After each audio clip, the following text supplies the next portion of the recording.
Right.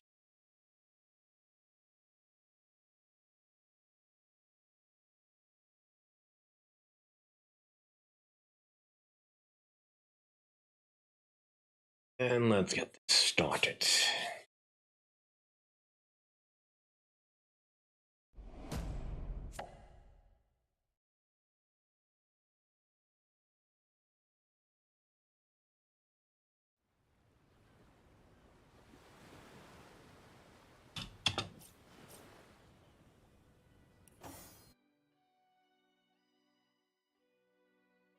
Alright, back into Sicil.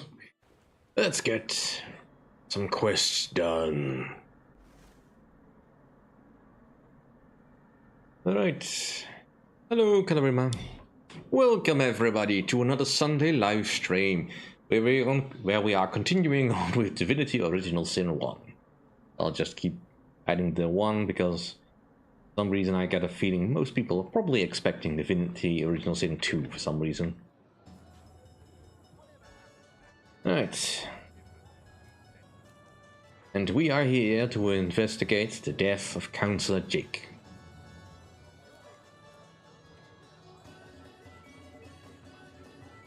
This particularly... And let's turn that off. Don't want to accidentally burn ourselves. In this particular grisly room. So what was Counselor Jake doing with a Starstone? Tidy up a little bit. Right. Got a closed chest. Do we have any lockpicks on us?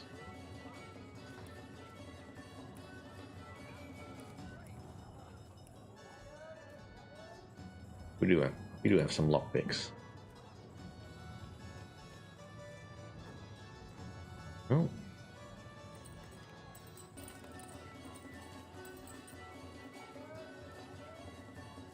A letter from the Duke of Ferrol, right?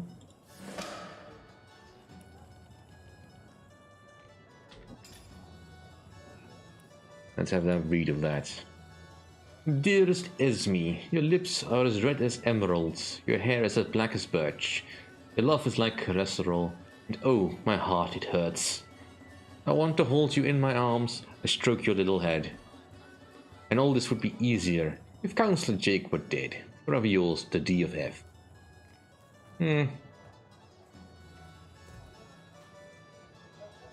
Yeah, that's definitely one of the worst poems ever. Also seems like a really dumb message to try and put anywhere.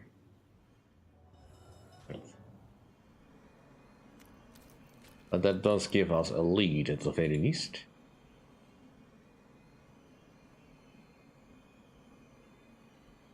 Right, so let's just tackle this because otherwise it'll just keep annoying me.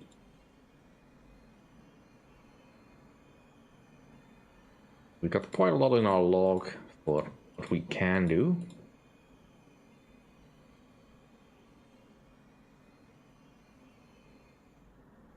These are technically all quests we can be doing.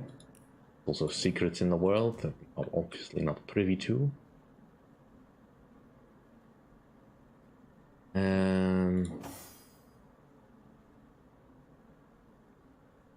I could attack it. I don't want to attack it though. Can I move the chest? Doesn't do anything, alright.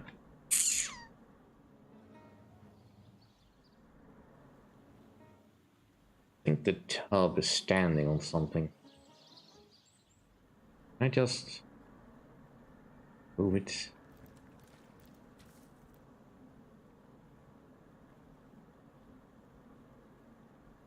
I have a skill.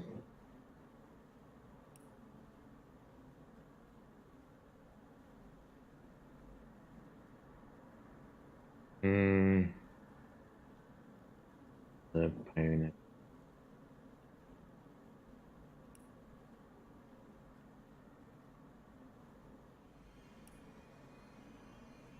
Should I put a point in telekinesis?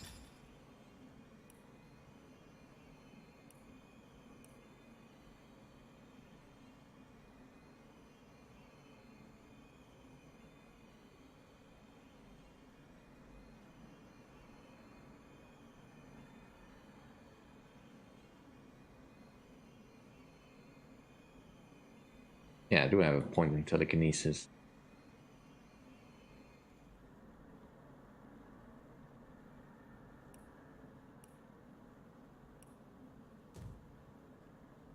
But it's not here? Am I misremembering where telekinesis is, or do I need to have a special skill for that?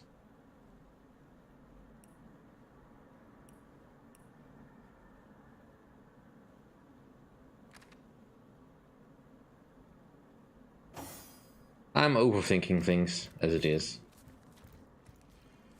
Right, well, at least we have a lead. Let us have a little bit more of an explore about the town.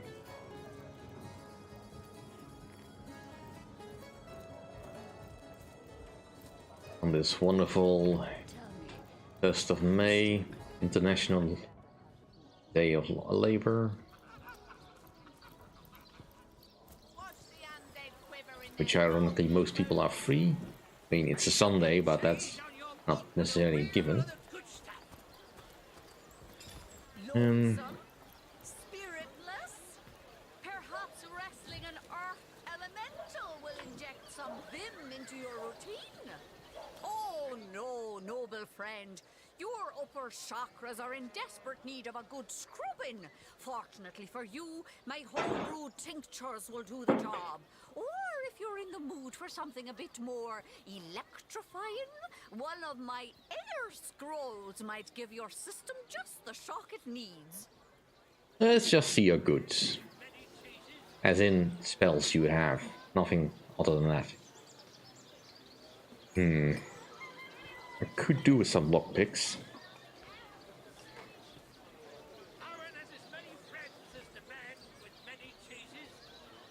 What else do you have? You got a lot of ingredients. And some useful books. But you're obviously not quite the character we want. I don't think we have a pickaxe. I mean, we might be able to find one in the wild. Well, we can probably get rid of at least some of these cooking pots. Red and orange, yellow and green, the finest veggies Sicil's ever seen.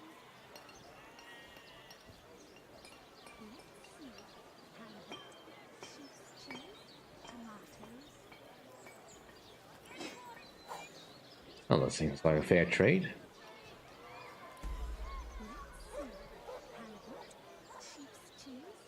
The identifying glass.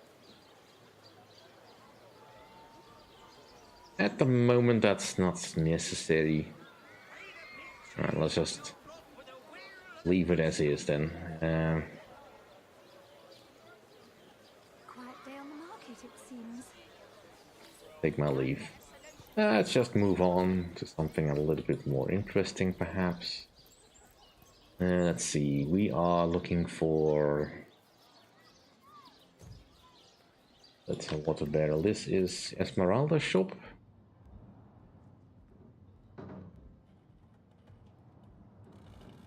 Yeah, we'll come back to her in a moment.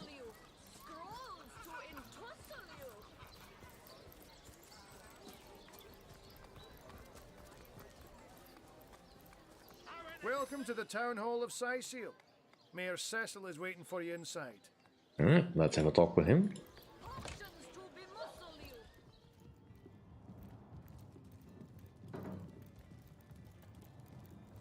What? Oh, it's you. Come closer then. Closer. My ears aren't what they used to be. Nor my eyes, for that matter. Yes, hello, Source Hunter. Our city welcomes you. Right then. Tell me about yourself. My elf? What elf? Oh, myself. I am Cecil, Mayor of Sicil, and husband of the stately Cecilia. I've been the mayor here for decades, and I'm quite eager to see Sicil through these difficult times. Yes, very difficult times indeed. Well, tell me about the issues in Sicil. What? Oh, you mean Sicil? Very difficult times indeed. As though the death of Jake, and by source magic no less, weren't enough. We're also facing all sorts of brutish intruders. The undead have overrun all but one northern trade route, while the orcs are making a habit of savaging our beaches. That's not to mention that at the top of this whole caboodle, there's rumors of some new religious sect or cult or some such, sticking its tendrils into the innocent, seven-fearing folks of Sicil. And, while we're on the subject of troubles, I myself have a private matter I'd like to bring to your attention. It involves a magic relic I rather foolishly sought. A weapon called the Staff of Pergamon. Alright, so he seems to be a veritable fount of information, if he can hear us. About Jake's murder. Jake murdered? Oh yes, yes, now I recall. Indeed, I could hardly believe it myself. The Counselor and I have certainly had our differences over the years, but old squabbles evaporate under such circumstances. Most of the townsfolk are certain Jake's wife Esmeralda is responsible. In fact, the Legion have taken her into protective custody to keep her safe from the mob. Right. As you can imagine, I've known Esmeralda for years. That business between her and the Duke of Ferrol was always a bit, suggestive. But I've never had cause to suspect her of violence. Still, one never knows for sure. Well, tell me about the Duke of Ferrol. An all-right bloke, apart from all this Esmeralda nonsense. The whole town knows the only goal of his business trips to Sicil is to spend a night or two at the King Crab Inn with Mrs. Counselor. Indeed, a very upright bloke. Tell me more about the undead in Sicil. What? The undead? Yes, for the past 2 years those blasted skeletons have all but suffocated this city. With all but one trade route overrun, Sicil's once torrential commerce has slowed to a pathetic trickle. Well, sure we can help with that, eventually. What's this about the Staff of Pergamon? The what of what now? Oh, you're speaking gibberish. Ah, you mean the Staff of Pergamon. Yes, yes. I was expecting a shipment of weapons, and among the cargo was this very powerful, very rare staff. I managed to place the order through means somewhat, atypical to a government official. Cecil proved an old fool, though. For the merchant slated to deliver it to me has just informed me that the damn thing has gone missing. I fear it may have fallen into the wrong hands, and I wonder if you could retrieve it for me. Alright, tell me about the merchant. His name is Conrad, captain of the Tide Splitter, a merchant ship still docked at the Sicil harbor. You can talk to him if you think it'd help, but I'd quite like to avoid getting the Legion involved, if you don't mind. Alright, what do you know about the staff itself? The staff itself contains a shard of an ore, highly valued for its use in the weapons of war. I know use of the material to be forbidden, but I was desperate to do something to aid the townsfolk against the undead. Right, well, it seems like a fair enough cause. What can you tell me about the Rivalon sects? Well, I do believe that's something your parents ought to have discussed with you long ago, Source Hunter. But I suppose if you really don't know, I'd be remiss if I didn't at least explain the basics. Ah, you see, when a lady and a fellow find each other rather nice, well, rather more than nice, they occasionally, well, they, Oh, this is nonsense. I'm the mayor for the 7th sake. I can't be bothered to chat all day about the birds and the bees when Sicil's under siege by orcs, undead, and cultists. Indeed. Can you tell me more about your library? That depends. What kind of berries are you interested in exactly? Ah, the library.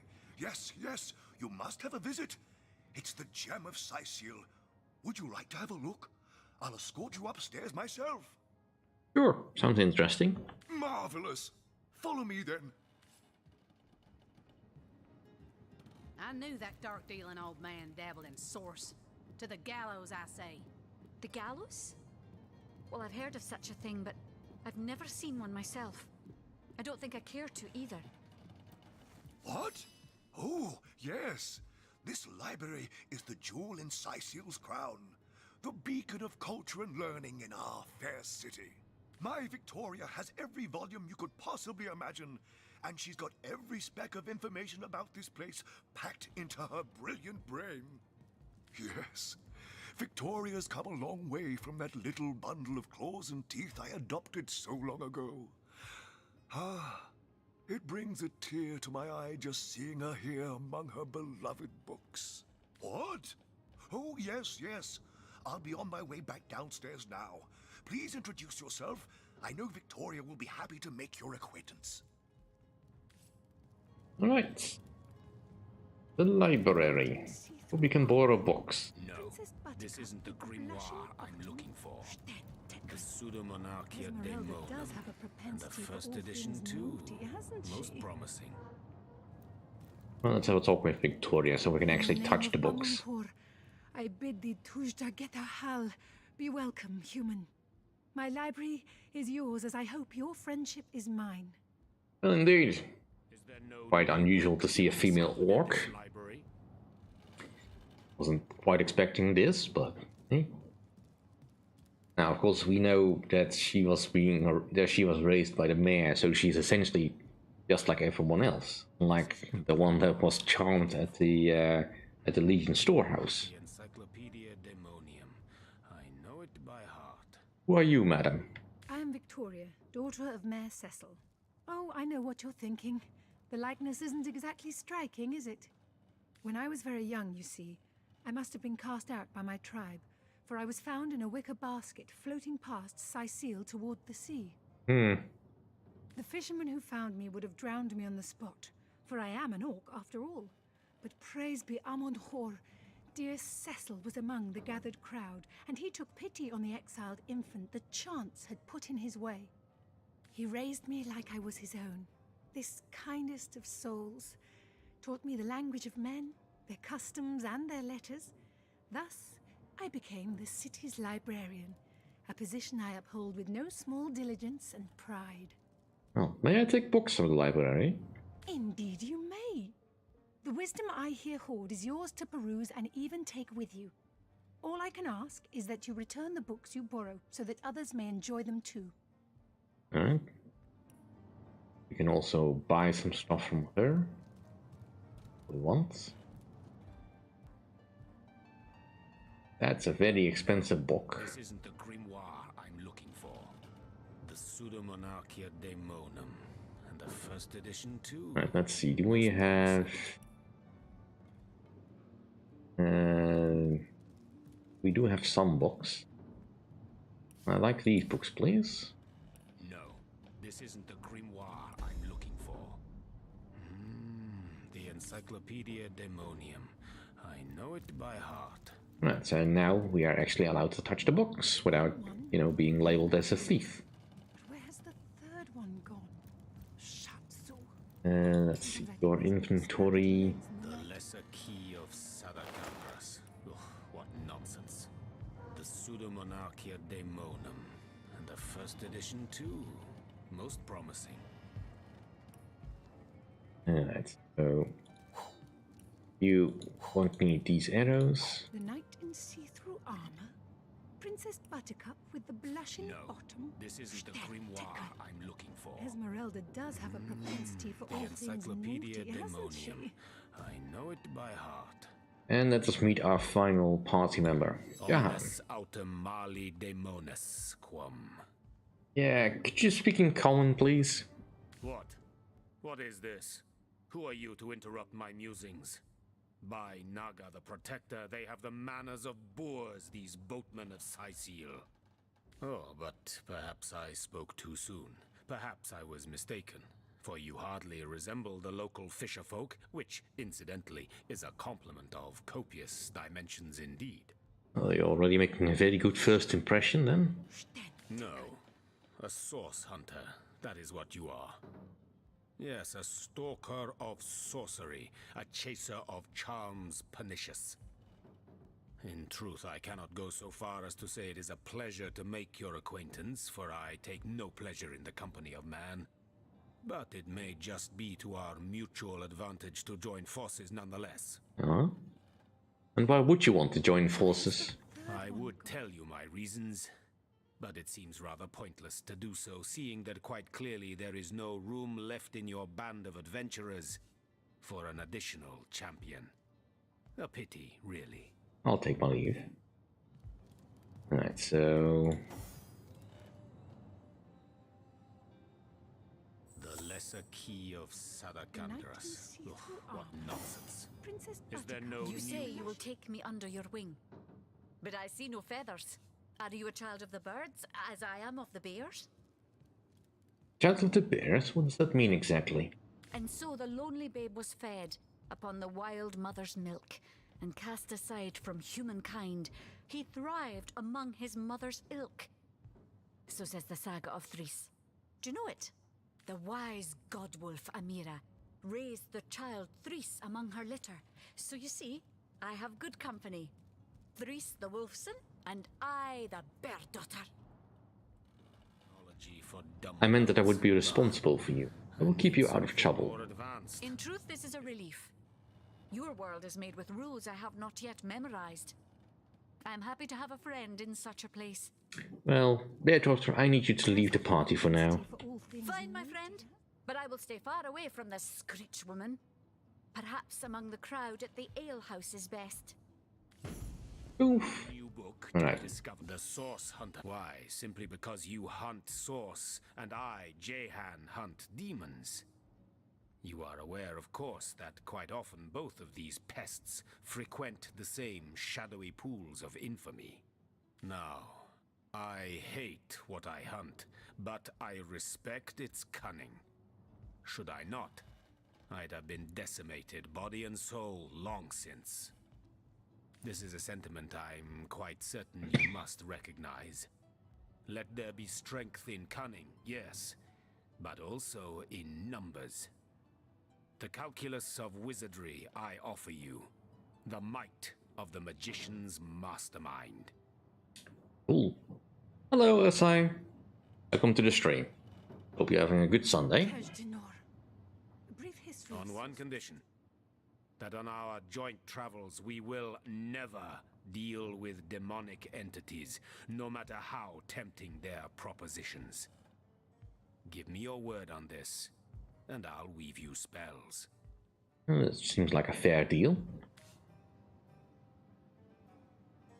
Very well, there will be no deals with demons. Very well. There will be no deals with demons. We'll have to pay yet Hmm? another fine. Agreed. Nothing good ever came from bargaining with those devils anyway. Most gratifying. I see you are firm of purpose and thereby ready to descend. Descend into the madness that is sorcery, into the depths where demons dance. Gladly shall I follow you into the abyss. Onward, blood and triumph await. Cool. So now we have Jahan in the party. He doesn't have much on him, just a single resurrect scroll, which is fine. Able to do some really good stuff. A volume of poetry among novels. Eventually a good crafter. Mayhem.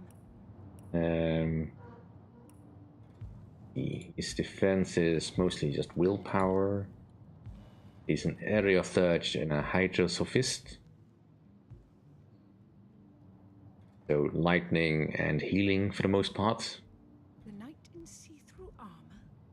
He's got points in Blushing crafting and blacksmithing, which is nice. Esmeralda does have a propensity for all things naughty. But he's got isn't she? very little armor and he's only got his own quarterstaff. which apparently he's not quite leveled up enough for.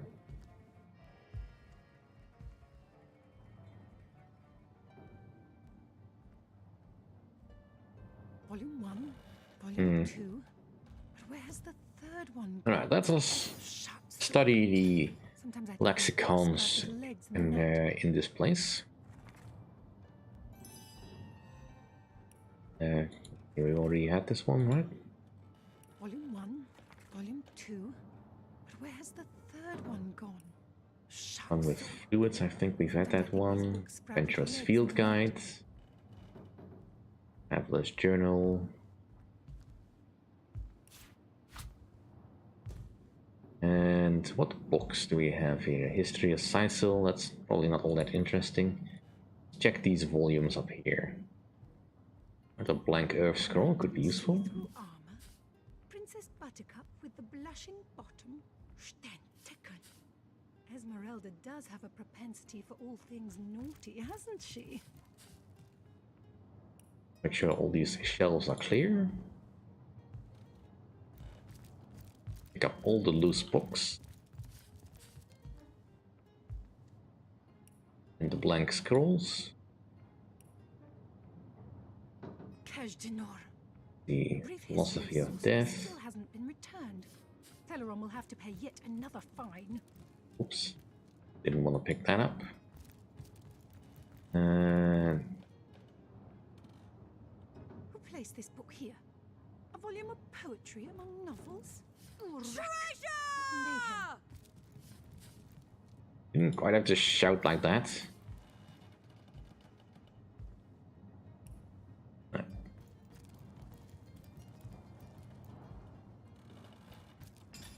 Back to reading. Right. This book here. A volume of poetry among novels? Urak. What mayhem. Book's tight bindings belies its age. Bits of crumbling pages stick to your fingers as you turn each page. Pirate's Life, shipmate Fulkerson's diary. Whoever came up with the idea to go hunting for treasure in Sicil should be Eelhold. I cared not for diaries before we ended up in this accursed place. The night in see-through. As I fear the end is nigh, I feel obliged to warn my fellow pirates. Avoid Sicil. As sunny as the beaches are, as golden as the sun shines its cobblestone roads, equally corrupt is this hellhole. There are laws for everything in Sicil, and every law contradicts the other. Beginning, we tried to work alongside the system for some time, better to ease down the local suspicions, you see. But I fear every trader that sets foot in Sicil must become pirate or an outlaw, whether they realize it or not. There are taxes on docking a ship, there are taxes on owning a ship, there are taxes on docking without a ship. Another fine. How do you dock without a ship? There are taxes on boarding and unboarding the ship, but one cannot unboard without having boarded in the Sicil first. Oi, what does it even mean? There are taxes on entering a tavern if you're not a Sicilian. And there are laws against entering the tavern if you ain't a Sicilian. Unaware, you enter, pay the tax, and then you get thrown in jail where the locals realize your anchor set elsewhere. But this is not the worst part. We came here looking for treasure. There's a skull-shaped cave on the beach, and the captain is certain there's a pirate's bounty within. We sent out a dozen of our best men a fortnight ago. They've yet to return. The rumor amongst our men is that the cave is haunted. Hogwash. The rest of us will investigate tomorrow, if our crew has not returned. Then it is goodbye, Sicil. One with fluids. I think these books sprout little legs in the night. Let's see, this is Adventurous Field Guide 3.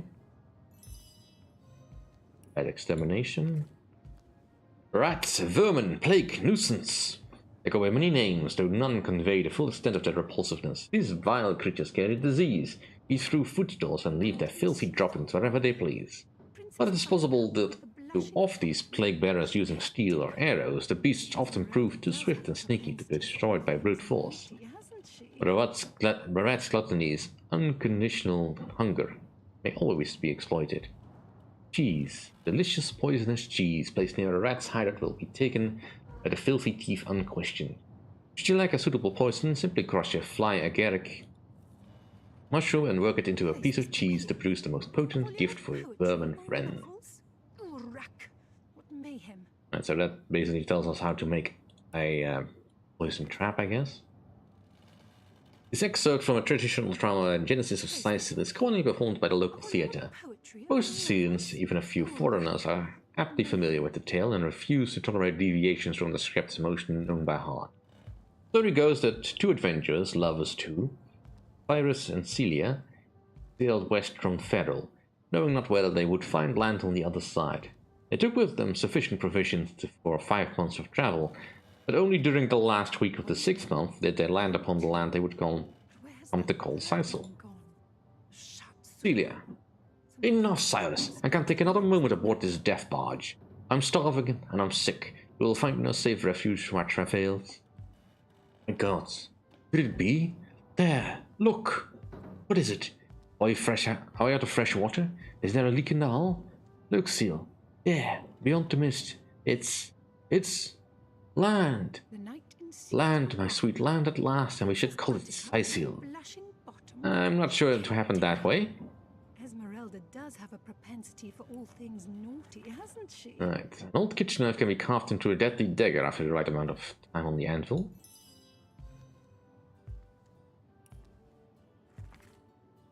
Now, not a lumberjack, but I can get a good strong stick out of any log with my trusty axe whenever I need one. Some weird geezers have been asking for the wood chips on the floor after I chopped some of the logs. Just let them. No idea what to do with those.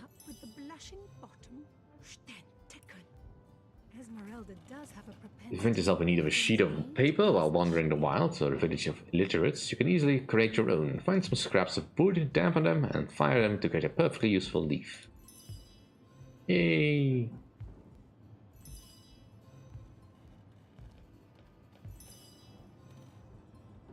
Yes. I know how to make mush of wood. And a sheet of paper. Alright, let's start refilling those shelves, because I don't really want to carry around all these books, because they do add to the carry weight. And it's also a bit of a nuisance to carry them all around, so any books that are not in part of a series will be going on this shelf. Just in case I need to find them again. A volume of poetry among novels? Rack! What mayhem!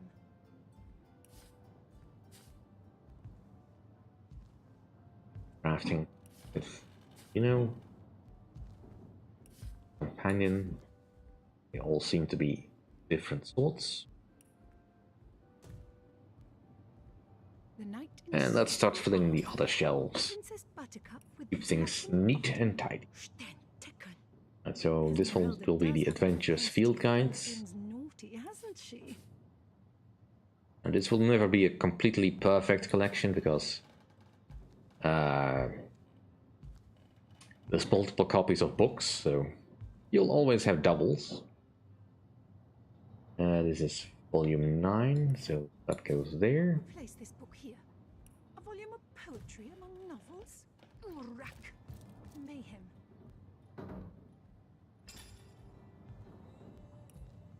The volume of fluids over here.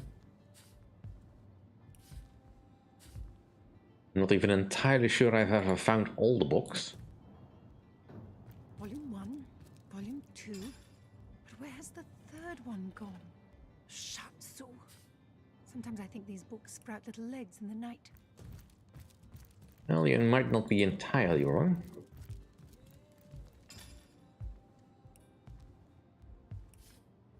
Volume 6. There. Nice and tidy. I don't think there's any... Oh, there's another shelf over here, but nothing on it. Third one gone. Shatsu. Sometimes I think these books sprout little legs in the night. Ooh. A bunch of free books.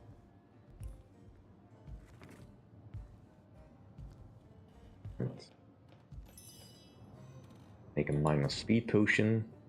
And now we have to go look for where I put the potion books. Princess Buttercup with the blushing bottom. Stentiken.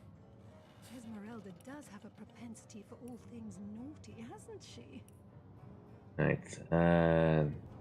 Sort by type. At least a little bit neater. A brief history of sorcery still hasn't been returned. Teleron will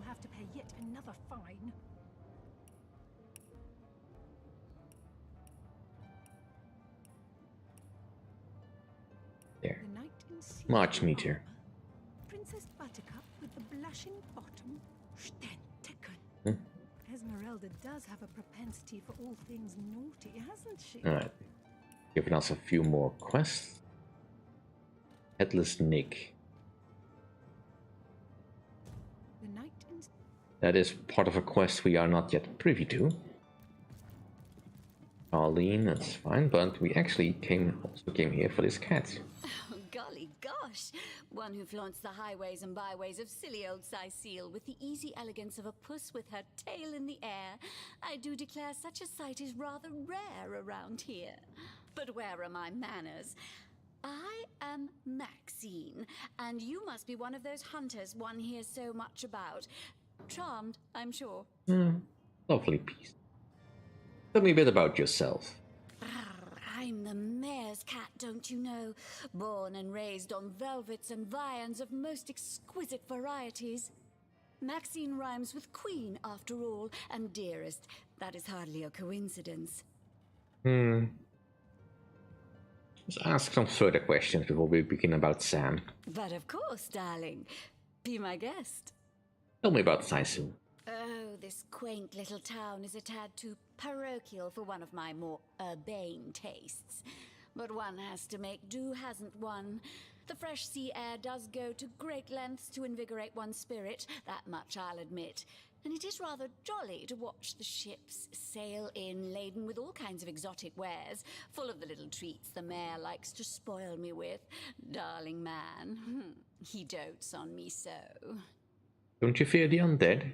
Heavens forbid. No, fear is rather too strong a term there, hunter dearest. The predator's instinct is a trait we share, you and I. And though those rancid ramblers may not be quite as easy to put to the claw as mice are, I assure you they are just as easily outwitted. Well, that's fair enough. About Unsinkable Sam. Oh, he's a darling old Tom, isn't he? Paws over tails in love with me, and who can blame him? The feeling's, well, it's rather mutual, actually. But that pet of a puss simply doesn't have a penny to his name. At the risk of sounding as shallow as a spaniel, I can't but admit my love does not come unconditionally. What if we were to have kittens, he and I? They'd jolly well starve, wouldn't they, with an alley cat for a papa? Oh, dear Sam, he's such a good old bean.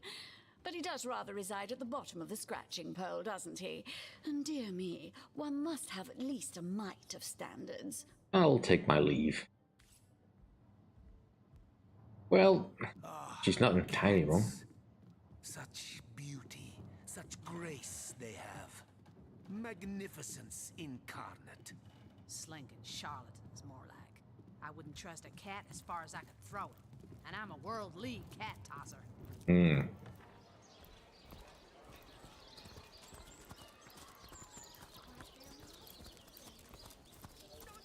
Let's go tell Sam the problem.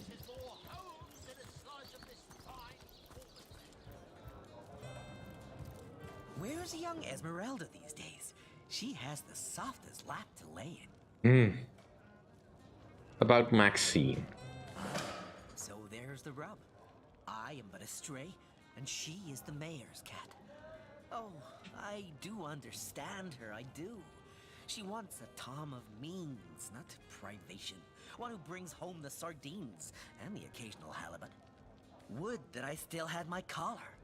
Such a marvel it was, as bejeweled as the night sky with precious stones, said to have once been worn by a far-off Maharaja's best hunting cheater.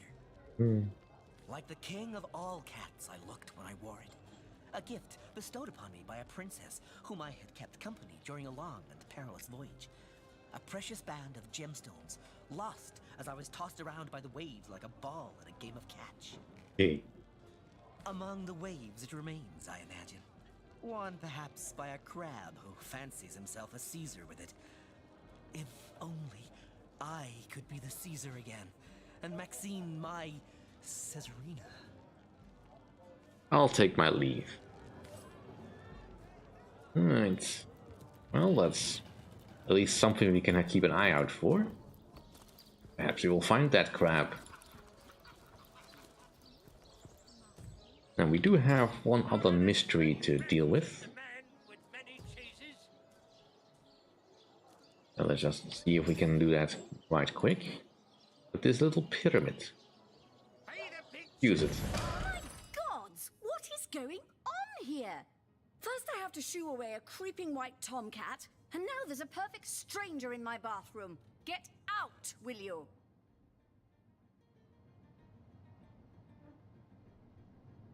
Sorry, milady. I came by way of this magical pyramid and I didn't know where I would end up. Alright, so her reason is stronger than my reason. Let's see if we can beat this one. Maybe if you could have an entire basket full of cats.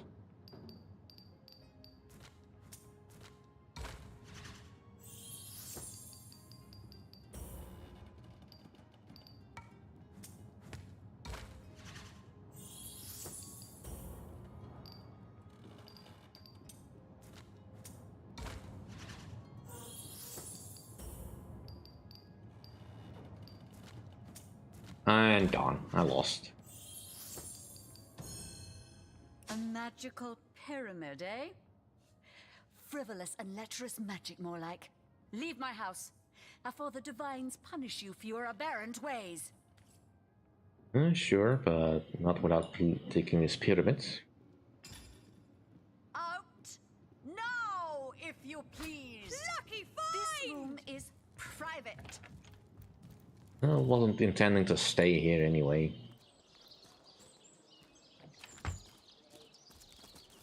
But now we have 2 pyramids. 2! Alright,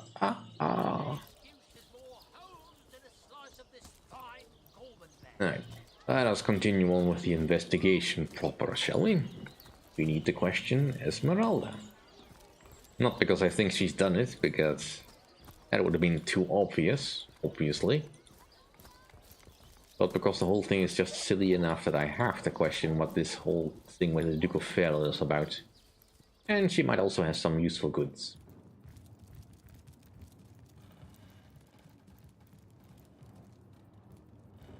Lords above, grant me patience. You're a source hunter, aren't you? Here because you think I killed my husband. How many times do I need to state and restate my complete innocence in the matter? Complete innocence is a bit of a stretch. But let's go with that. Why you? I am Esmeralda, wife of Jake, and now, alas, his widow. Poor man. We were both so young when we married. He so rich and I so poor, but his one and only princess just the same. Let's discuss your husband's murder. Like I told just about every legionnaire in town, I don't know anything about poor Jake's murder. I want his killer found and tried, but everyone suspects me of this evil deed. And you're no different, are you? So what happened? Some of them tittle-tattling crab chasers down the pub call me a murderous gold digger and you believe them? These insinuations truly go beyond the pale. Oh, I think I'm getting one of my headaches. Oh, this love letter seems a little bit incriminating. Oh, don't put stock in the hastily scribbled words of a lovelorn fool. This letter, it was a show of passion. A poorly worded passion I did not echo in the least. The Duke, he's like a spoiled child. He's not a man. He's not like Septimus. Ooh. So there's more than one. I've been told your husband collected something called Starstone. Care to elaborate? Starstone? I've never heard of such a thing. Dear Jake had a mineral collection, yes. As far as I knew, it was one of his pastimes, nothing more. Do you mean to imply he collected something dangerous? Something that may have gotten him into trouble? Oh, this is all too much. I feel like I'm drifting from nightmare into nightmare. Alright, can you tell me more about this place? Well, what do you want to know? What about Sicil? Since the beginning, this has been a particularly favored region of Rivellon. Even before there was a major settlement here, these cliffs were a special holy site for the ancient pagans. It's hard to believe our great city is so easily crumbled. Tell me about the undead. I've heard that once they're animated, the undead feel all the rage and violence their living counterparts felt during life. Can you imagine living through all your most chaotic feelings all the time? Yeah, kinda. Let's see what you have for sale. Alright, so... yeah, I have some things that are at least somewhat useful.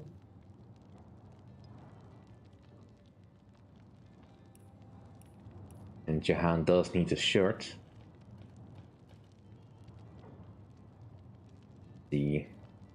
This one gives him extra initiative. And the extra armor really won't matter much for him. Sharp fighting knife. We want that. May want some better wands for Animan. Got only a fire and an air wand. This one does seem like a fair upgrade.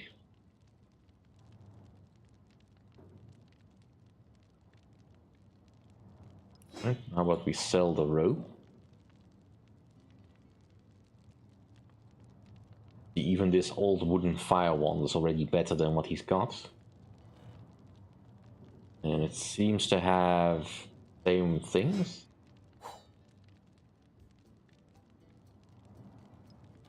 Do I want to change from the fire here?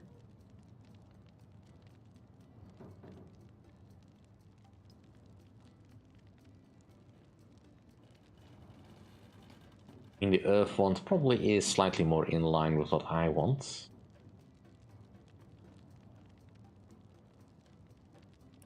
Add gold until we have enough.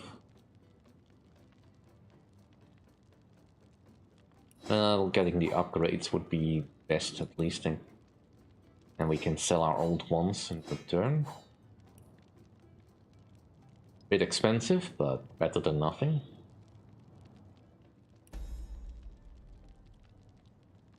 She seems to be quite adamant about her innocence. We need to look for evidence if we want to prove she actually did the evil deed. Yeah, I don't think she did it. What do you think, chat? You think she did it? Make sure that Hanuman is actually equipped with something.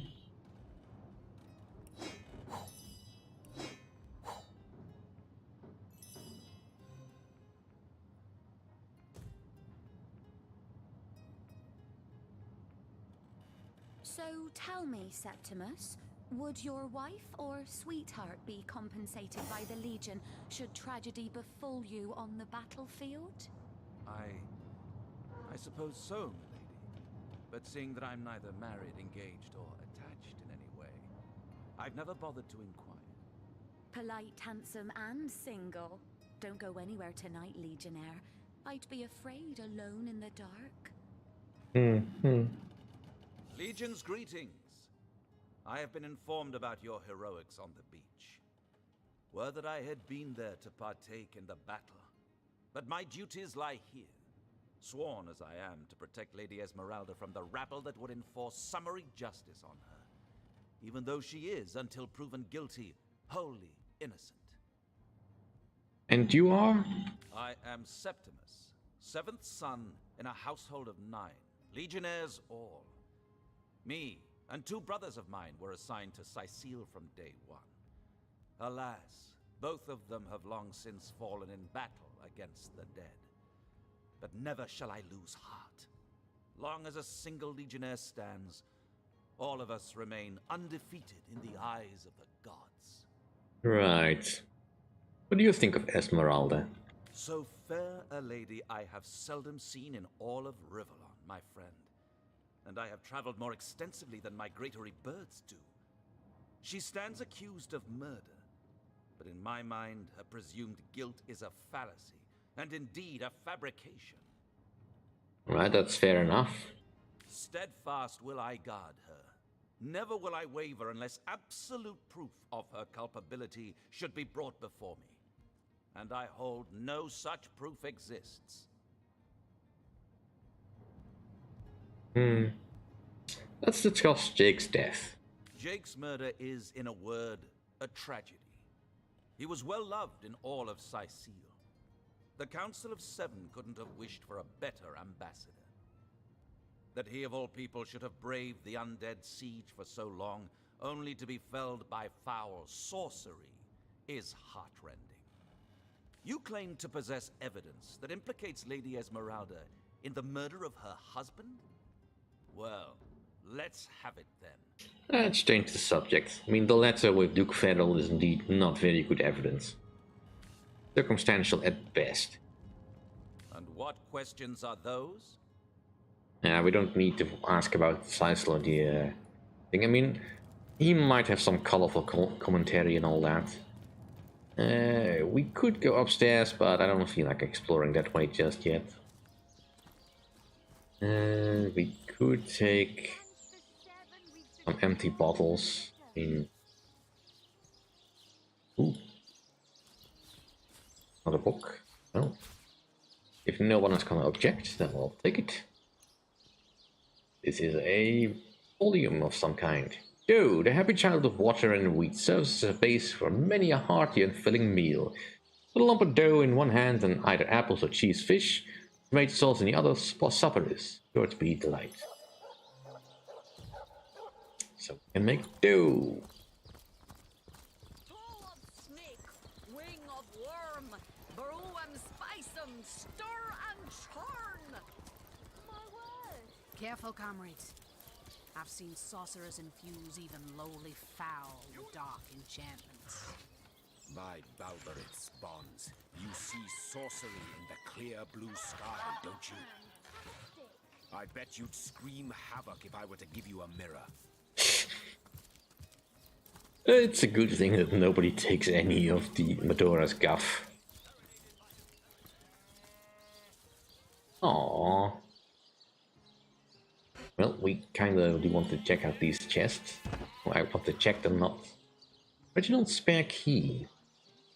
Well, I'm sure he doesn't miss that. This is spare after all.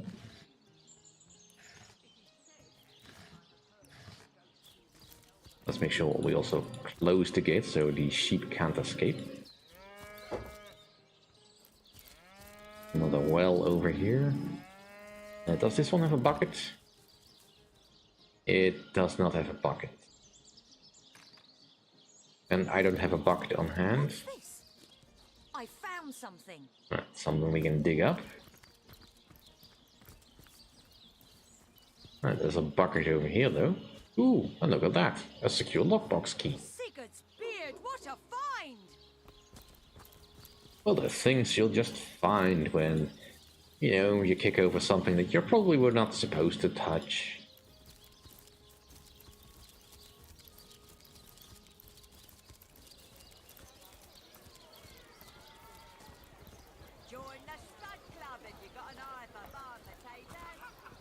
Right, let's have a talk with the man in here.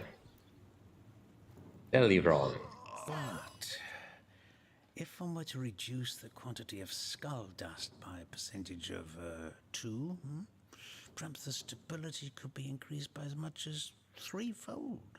Oh, a source hunter. Imagine that. Quite a bit more petite than the last of your kind I encountered, aren't you? Yes, by nearly 20 centimeters of tibia, as my memory serves. I'm not quite familiar where the tibia bone is again, but that's fine. No matter. Even if it couldn't spare its heartiest specimen, I'm sure the Order sent the individual with the next highest probability of success. Well, good to think you think so highly of my abilities. More deserving of life. Tell me more about yourself. Me? Why, I'm more than a little surprised you haven't heard of me. Perhaps I can jog your memory. It was I who cured the Duchess of Arata of her unslakable thirst. A simple pinch of Atropa belladonna in her morning tea. I who discovered that aging itself can be halted by a single application of Cicuta Douglasii on the tongue.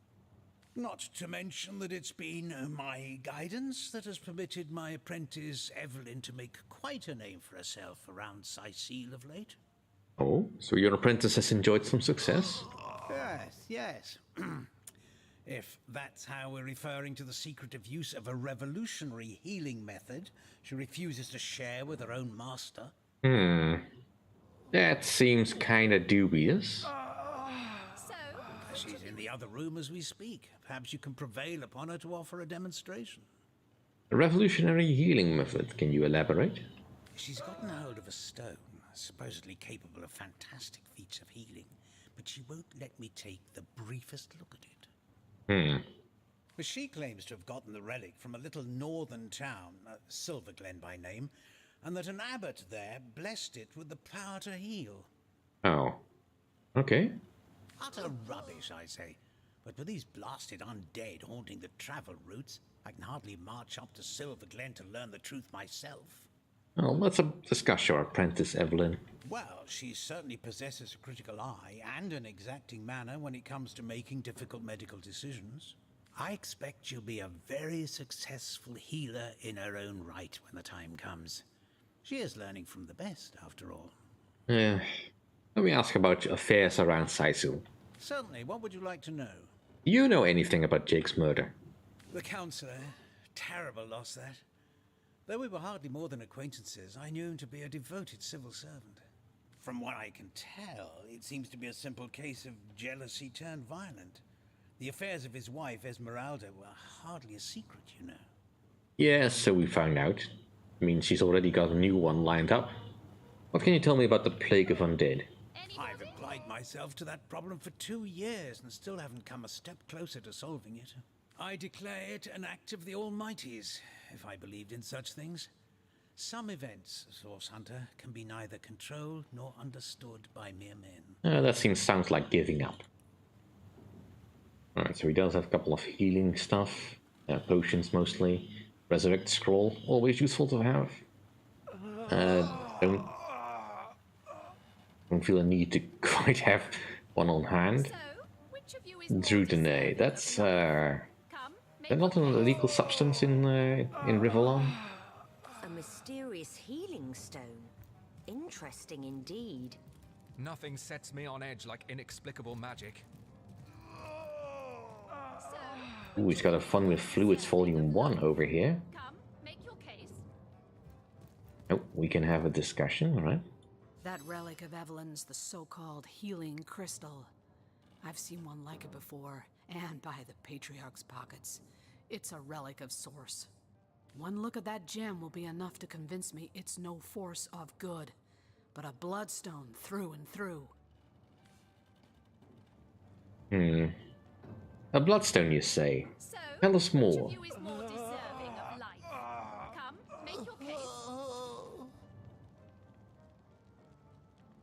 Indeed, I've heard of such a relic, but if yet to learn of any details. I've come across such a stone before. It may be capable of healing, as the good doctor describes, but its origins are as dark as midnight. Bloodstone is so named for a reason, you see. What starts as a pretty gem is corrupted by sick sorcerers who infuse it with the blood of the slain. If that stone is what I suspect, I wouldn't trust Saisil's so-called healers any more than I'd trust a pyromancer on a wooden boat. Alright.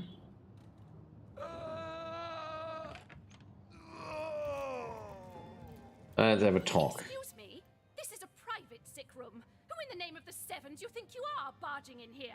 Out, I say, right this instant. Tell me about yourself. I'm sorry. It's this task. I'm just... Who am I to meddle with life and death this way?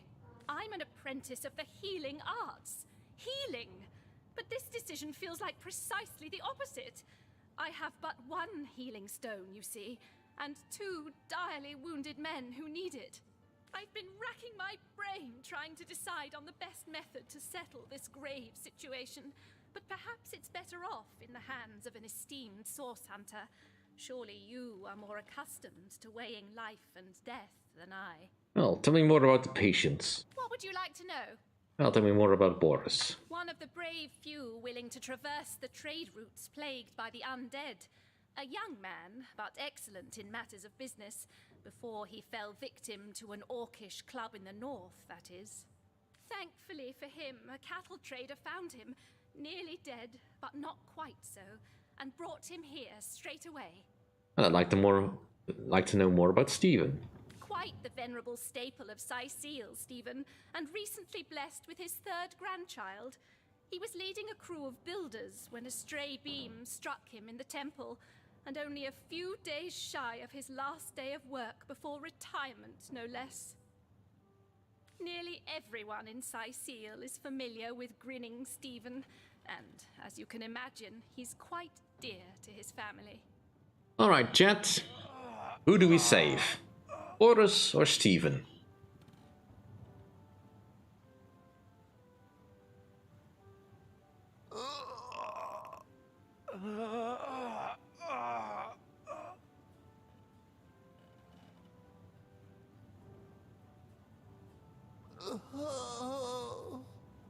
Come on, don't want to hear the moaning all the time.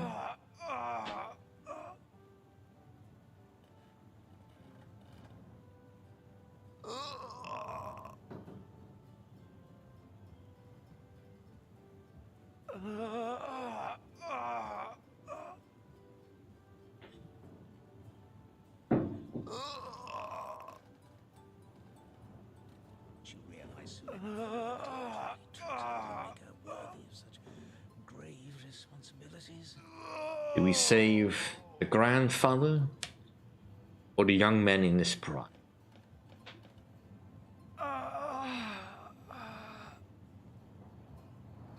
Right, I'm ready to make a decision. You are? I thank you a million times for your help. Who have you decided should receive the healing stone?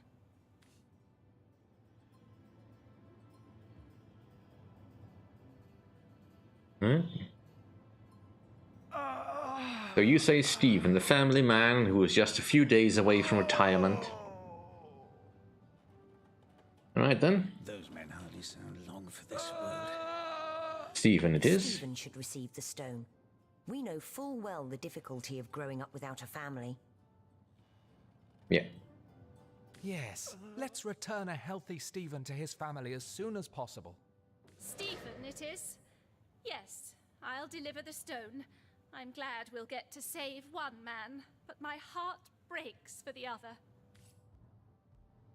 No, Thank no, the seven. this is highly Oh, abnormal. thank you. What is this? This lightning. Sorry, friend. I wish there were enough stones for both of us.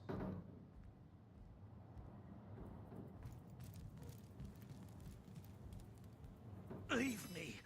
I don't want to spend my final moments with the devil who snatched my life away from me. And I curse your every footstep. Oh, my savior. I owe you everything, you know, everything. Tell me, what will your family say when they hear you've healed? Well, I think my wife will just about faint. My son, a grown man, mind, will spring into my arms like he were a little boy. And my grandkids will ask what present I bought them. Oh, to see their smiling faces again. I'm giddy as a school kid. I'll take my leave. Goodbye then, my hero. Right, let's have the conversation. Pleasure in bidding you farewell, friend. Everything we do seems to fortify your abilities. I wish there were enough stones for both of us. Tone. I suppose your example has inspired me to reach heights I've never before envisioned. I suppose your example has inspired me to reach heights I never before envisioned. Stones for both of us. Let's just be friendly to one another. That inspiration hardly flows one way, my friend. Right, so we've leveled up. Cool.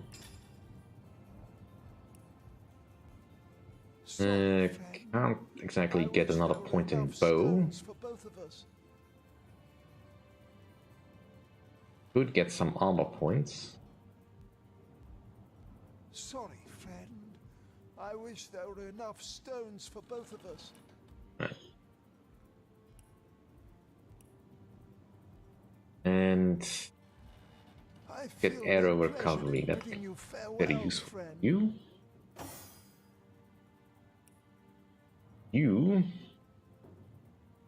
I'll give the lock-picking ability. I wish there were enough stones for both of us. And the know-it-all. Sorry, friend. I wish there were enough stones for both of us.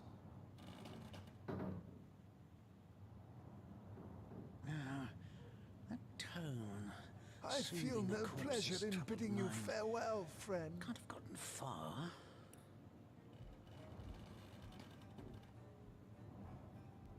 Let's go with all skilled up.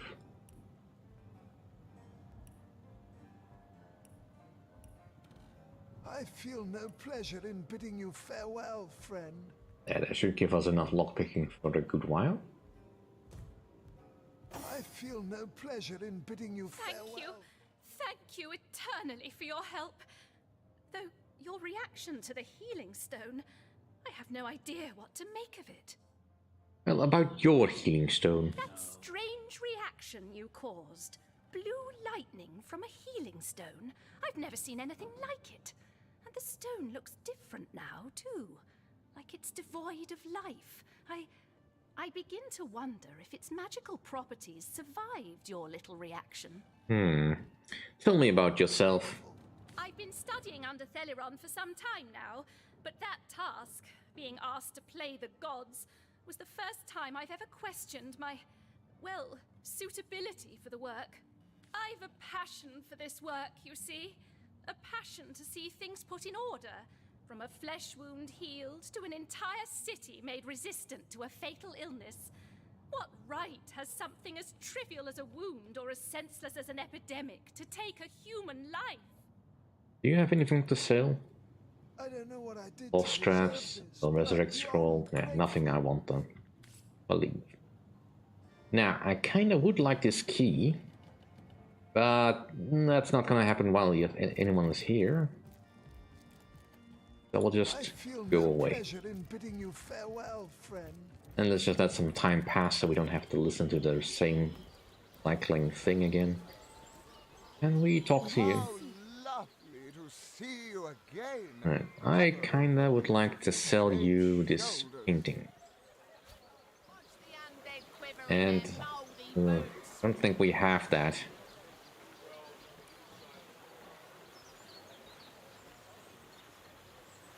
There. But at least we can fence some paintings if we want it. And this glowed up, so let's go to the end of time for a bit. Because every time we react with a Starstone or Bloodstone, I've been eagerly expecting you. You found another Starstone, haven't you? Go on, ask me how I know. alright, I'll bite. How can you tell if you found another stone? Mere child's play when you know what to look for, and luckily, I do. Do you remember when you first arrived on this plane? When the dormant portal that led us to this hall sprang to life? It's happened again, my friend. Another portal has reignited. The end of time is growing by the stone. It's all connected somehow. You, this place, the void, the stones. Soon we'll have unraveled the whole truth. Oh, how I do love a good mystery. What have you discovered through the new portal? You don't imagine that I'd presume to explore it before you? No, that would be most unmannerly. And not to mention, well, the... What is it? No, I'm sure it's nothing. It's just that beyond the portal, I sense a presence that I can't quite account for. It is at once powerful and faint. Perhaps only a shadow, perhaps more. But this is only speculation, of course. Come, let me show you the way. Once you're through, you'll be able to report exactly what we're dealing with. Well, he's only a recorder of history. He's not exactly a clairvoyant.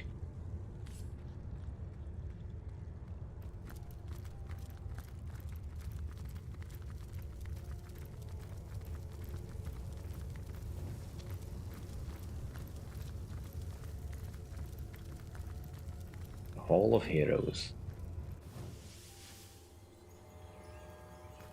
What an impressive room. So it is. A hall fit for kings.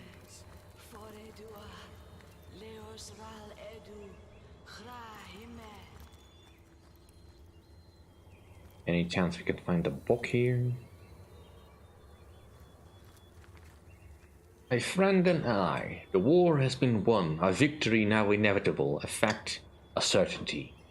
One might say these last battles we waged therefore are pointless conflicts.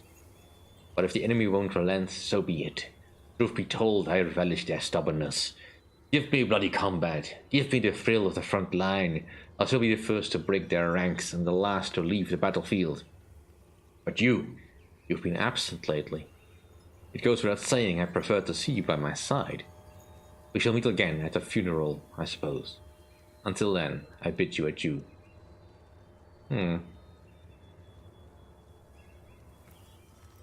We did see someone here. Astarte. You. It cannot be you. But it can only be you. The Guardians. Those I deceived. Those that deserted me. But oh, how weak you have become. As weak as you used to be strong. Look about you. You used to lead, and now you follow. Ignorant of your faults, and ignorant of your fate. That it has come to this. Woe to the world that it has come to this. He won't believe me, the fiend. But they have come, as I prayed they would.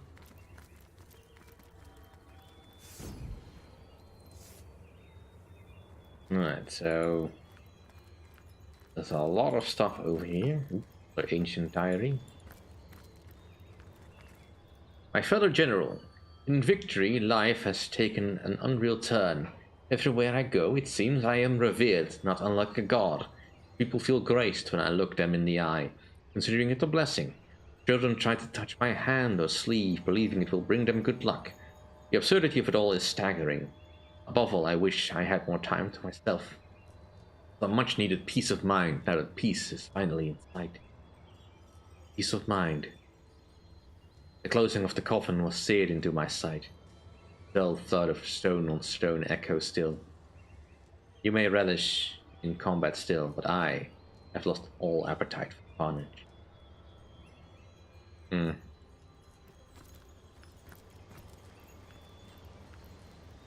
Alright, so Bear Dolster is here. She's not actually here, she's just... This is a convenient place to find companions. Well, wouldn't you look fine with a strapping warrior at your side? Or is it mages you prefer? An eagle-eyed ranger? A stealthy pickpocket? Take your pick of my swords for hire. And you don't really have anything in your pockets? Of course, Chief. But... Right, so you can't have more than people, but... Say that you didn't want the companions that the game offers you, you can just find ones that you want. Although they will not be quite as interesting. An ancient letter here. Esteemed generals, all of Rivellon thanks you. All of Rivellon is in your debt. Lord and kings bow before you both, and it's as right and proper that they do so. Even they had thought all was lost, that the world was to meet its end, but you turned the tide. Many have fallen, so very many. And I know you have suffered a great personal loss as well. Know, generals, that I sympathize deeply. Let us meet in the Hall of Heroes, both to celebrate and to remember to honor the living and honor the dead.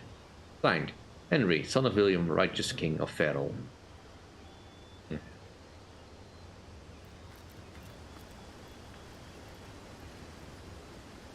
There's a whetstone wheel, decorative two-handed sword.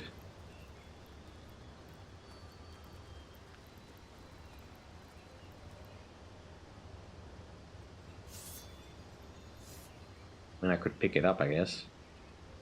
There it is.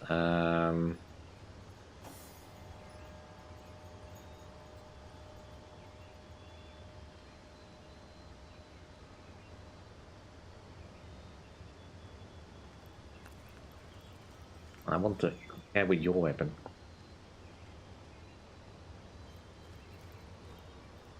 There you go. Yeah, it's not worth picking up. It is decorative after all. And there's tea herbs in here. Not the greatest treasure I would have thought, but it doesn't seem like there's anything else in this hole. It doesn't look like there's anything visible here. Ooh, there's another hole this way.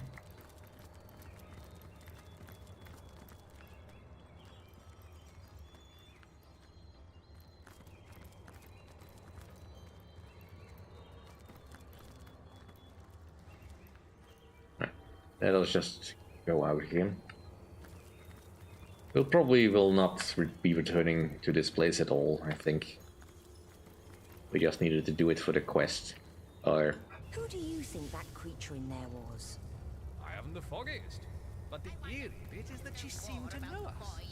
What it is, what lies at the heart of it. What lies at its heart? Why, nothing, of course. Good to see you on the shelter plane. A home away from home, is it not? Let's discuss the rooms I've discovered. Most certainly. Alright, can you tell me about what seems to be a great banqueting hall? Ah, yes, the Hall of Heroes.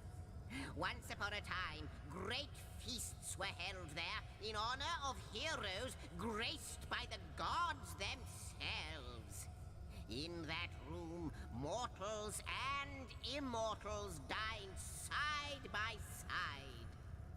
I can't think of a better place to gather new heroes, should you come across such rarities, so that when needed, they can serve you in your quest against the void.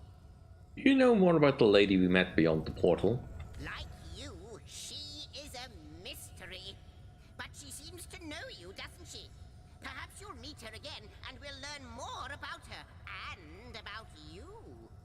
I'll take my leave. You have How might anything? I serve our mission? No, let's talk about the rooms. Threads I weave and tales I see. All will I tell. Let's talk about this strange woman. She is one whose history is shrouded in darkness. She is more than a woman, though less than a goddess. She knows you. You have wronged her. She is part of the end, though she longs to be part of endlessness. I discovered a great hall beyond one of the portals. Can you tell me more? The threads tell me that once... Oh, how many eons lie hidden in so small a word. Once, you strode across that hall in shining armor, a sovereign to all who beheld your might. I can clearly read that armies you have led, demons and dragons you have conquered, that you have ascended. But how can this be now that you stand before me a human, a mortal? How far has your soul fled from the being it used to be? New threads, more threads we need. I'll take my leave.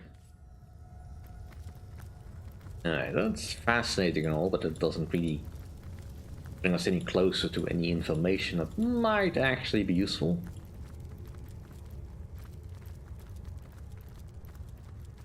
Ooh, a party animal.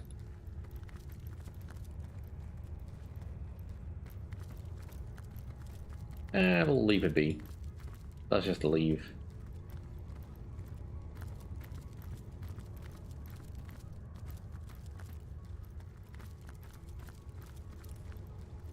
Let's see.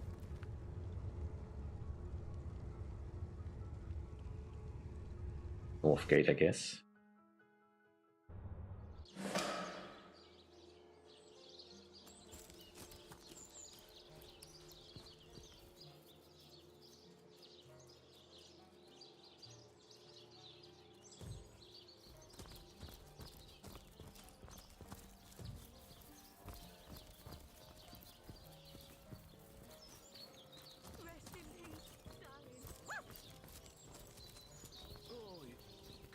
Ah, how intolerable it is to think that all the knowledge of the world is being gathered by an imp.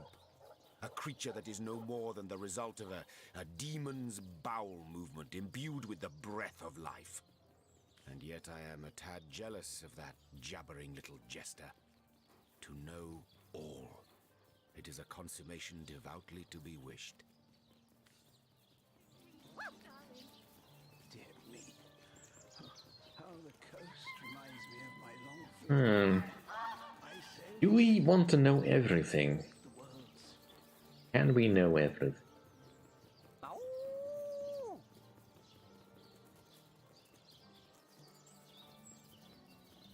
What would Samantha think?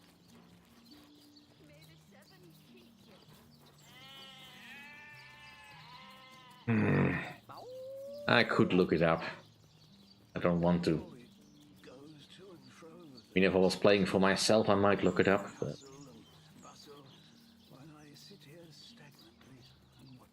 I think... you probably would want to be knowledgeable.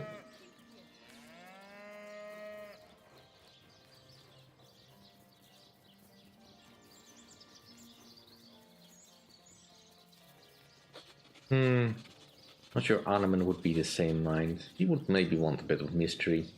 He likes the quest. You are not of the same minds, and therefore one another's weakness. We must be steadfast. We must be firm in our desires for knowledge and power if we are to overcome the foes that would suck the very souls from our fragile frames. Let us learn, Hunter, whether you like it or not, and through wisdom grow ever more mighty. Well, at least he doesn't try to kill Zigzags at the first mention of it. While I sit here stagnantly and watch it all go by. Right. Someone else we can talk to, but I'm not quite done exploring the town just yet.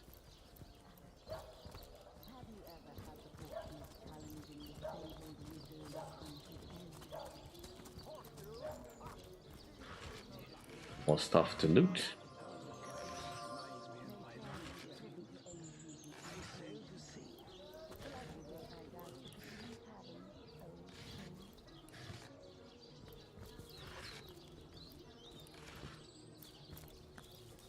There is this place marked. Morticians. Diesel mortuary. Peace upon all who enter here. Yeah, I should hope so. Given the undead problem, you don't want people getting back up. They enter there.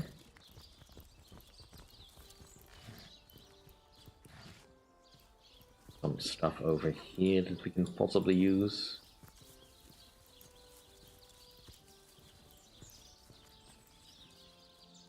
Furnace, bellows and all that. Whetstone and an anvil. A hammer we can probably pick up.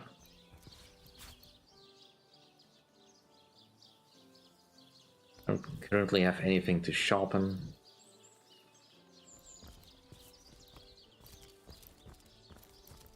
But it's good that we have a place where we can do that stuff.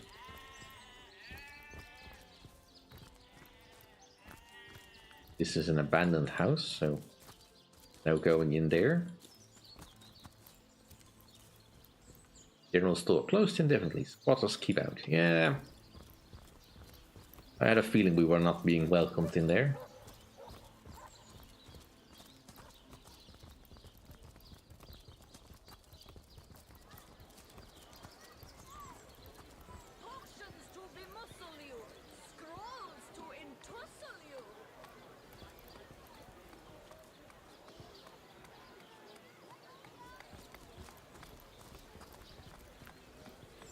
Any takers? Come on, you chickens!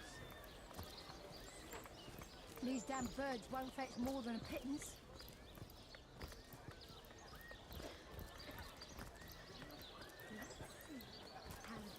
Source hunters, eh? All right, proper, we're finally getting a hand. Things is chaos. If you've got a favourite sheep, best to fry her up now before she gets thieved in the night like me dear plump Ogget, the finest in me herd. Quiet day on the market. Right, tell me about yourself. Now that the herd's gone, old Birch is just scratching by like a hen till the next batch of beasties comes through. Oh, where's your herd? I recently sold most of the tender loves to a trader heading north. Plenty of business that way these days. Those miners must be preparing for a mighty great feast. Wish I could have a nibble on my dear darlings, all ground and spiced. Oh, just stolen sheep. Yes. Oh, Ogget's been missing for more than a fortnight. I love that sheep, you know. Was planning to cook her into a fine midwinter night haggis myself. Do tell me if you hear anything about her. I plan on pursuing whoever stole her with my cleaver in hand. Sinew, rat's tail. Well, guess we can look for a missing sheep. Well, yeah, it is sort of where we can go, but I don't want to waste lockpicks on it. It's not like there's anything in that house that's of particular value. More the point that I was trying to make. And there's so much more exploring to do.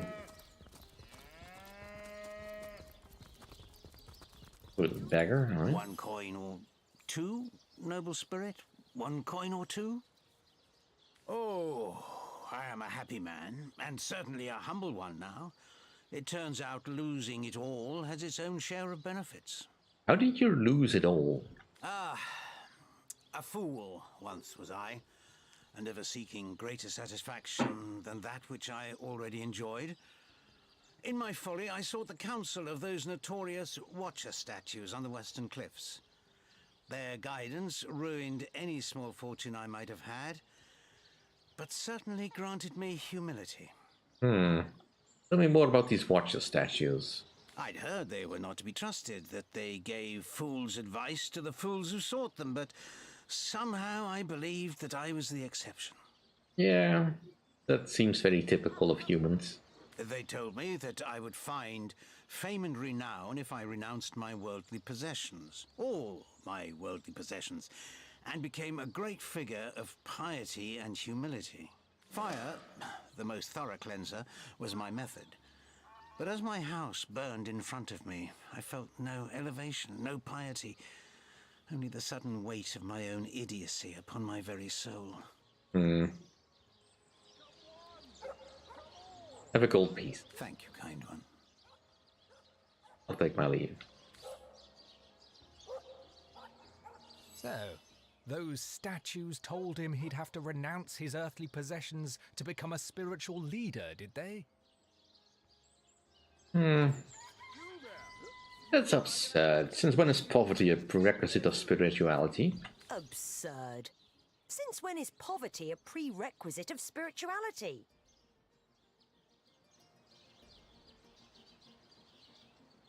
Have some pity. Right. I'm not going to throw my things on a pyre in the hope that the stench of my burning trousers will please an ill-defined spirit. Right, so materialistic now. That's something we have already got. Immune to fear or Bowmaster. Well, being immune to fear could be useful, but not get ahead of ourselves.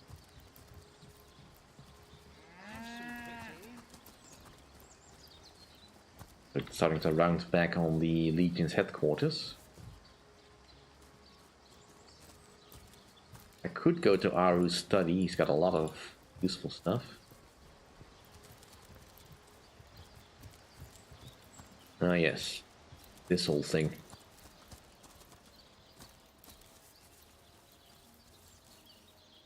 Ooh. Performers, showmen, Zombie ate your dog, orc sunk your ship. No matter, you're at Katerina's Fair, a veritable summer home for troubled minds. Won't you take a seat and let our esteemed entertainers whisk you off to a better place? Tell me about yourself. Well, I'm Katerina the Fair, fairest first lady of the fair, of course. I do love making the acquaintance of my patrons, and who knows which of them might become one of my performers. I've an open stage in want of talent, and I've often found the best young performers among the rank and file of the audience. An open stage, you say? What if I were interested in putting on a performance? The theatre's fever has overcome you, has it? Marvelous! I do so love a fresh green talent ready to bloom. But I support players, not writers, you see. If you want to perform here, you'll have to find tried and true material. All right. Check the library and see if any of the classics there interest you. I'd love to see a Source Hunters take on one of the old standards. We'll see about that later. I'll take my leave. I kind of would like that book of yours, but obviously I can't take it while you're looking straight at me. Stage Master Chaucer. Don't think we can move further back here. Yeah, we can't cross this stream here, unfortunately.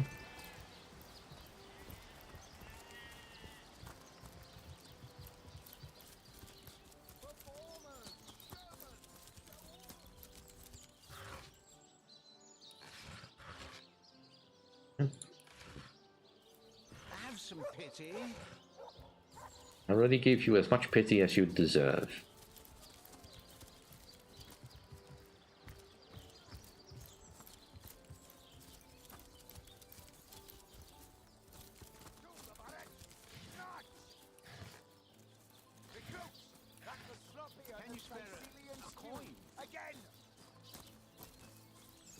Source Hunters here too? Well, if the Legion couldn't save this place, what are you gonna do? About face! To the barracks! Not! I don't think both with the... That was sloppier than Sicilian stew. Again! Let's have a look around. Where have we not been in Sicily?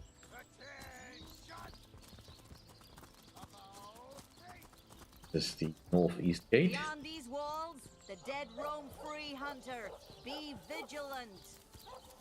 We don't want to go there. Now let's just go to Aru's study before we move on. That's Like it, that. troops. Train up while you can. The next orcish strike. Any moment.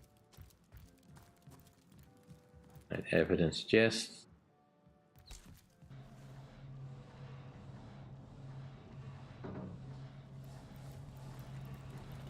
Not exactly squeamish about stealing stuff, but I don't want to, do it stupidly. And stealing from Aru takes some doing. Source Hunter, welcome, welcome. Found the second teleporter pyramid in Lady Cecilia's bathroom. Didn't pack you for a peeping tomcat. What? I'd never. If you must know, I was merely checking up on Maxine, the mayor's cat. What a delight she is. The temperament of a tiger, the grace of a leopard, and the manners of a lady all rolled into one. A perfect puss, if ever there was one. Let's talk about some Source Hunter business. By all means. The more you can tell me about the strangers that are in league with the orcs. I can't say much more, but that they're madmen. All the more dangerous to us because of their alliance with what should be a natural enemy. You won't see me teaming up with a terrier in a hurry. Of course. I hope your investigation fares well. Let's discuss Jake's corpse. It might be a bit late to inspect the body in that it has already been buried. It may be worth your while to speak to the mortician, though. Chap called Roberts. He has a house by the graveyard. What happened the night of the murder?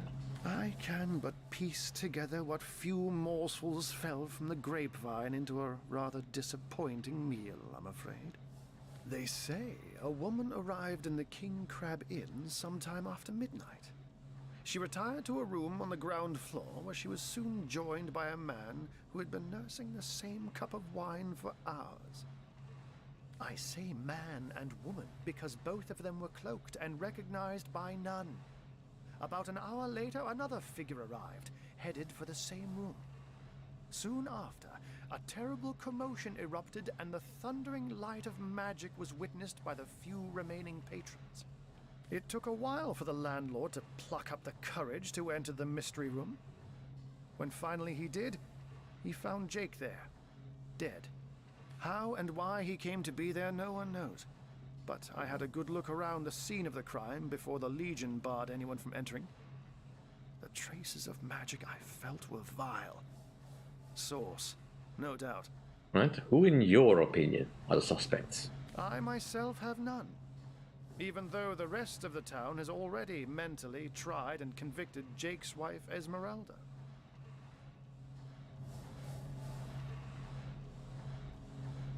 Now, it may well be established that she is, in fact, the guilty party. I'm not claiming that I'm certain she's innocent, but let's just say that if I really thought this murder case would be so very easily resolved, I wouldn't have sent for source hunters. It would do well not to speculate on that. I mean, considering the weirdest things we've already seen in the world of Divinity. Not to mention all the pictures of pigs that we keep seeing all around, strewn all around the game.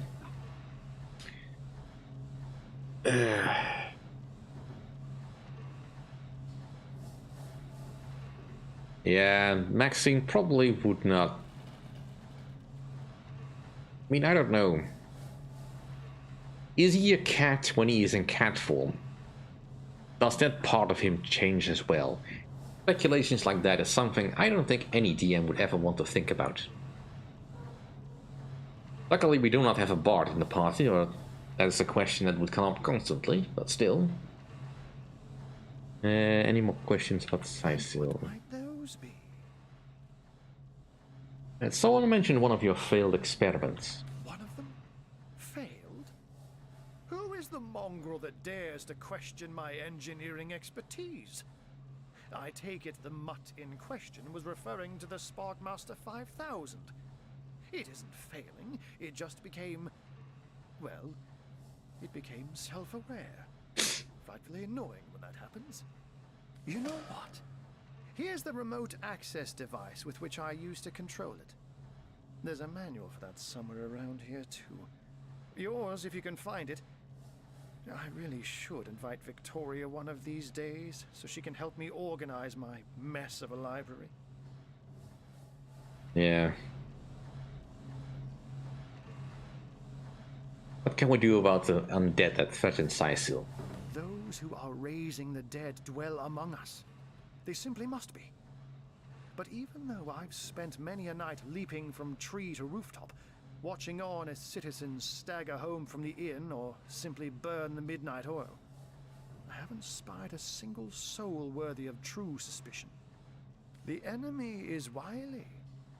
They know us better than we know them, and they've found ways to avoid both detection and distrust. Yet I am somehow convinced that you may succeed where the Legion and I have failed. Call it instinct.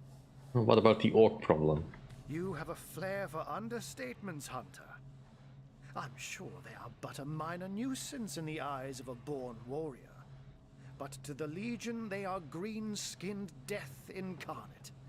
Until they conclude what mischief they intend to see through, or, less likely, they are conclusively defeated, we can but bar the gates and hole up like mice while the cats are on the prowl.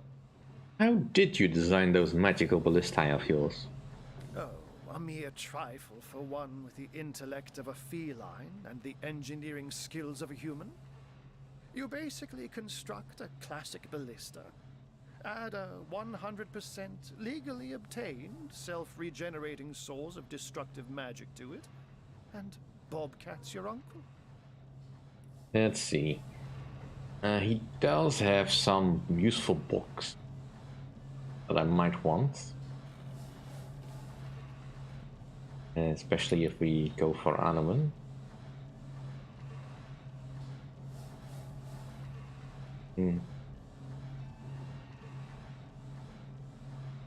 We have Earth and Fire, so definitely something he has. And he has some wands that could be useful. But I don't want to keep buying wands because it's not very profitable, and we can eventually make our own wands, so I just want to find some books that will be most useful to us.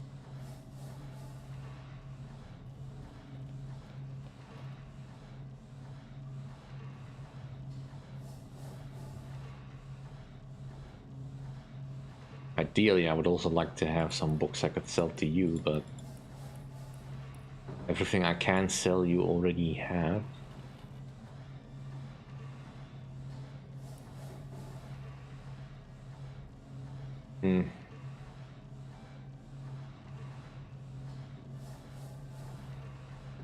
We'll come back to this later. See, that is a point that I am not entirely sure of.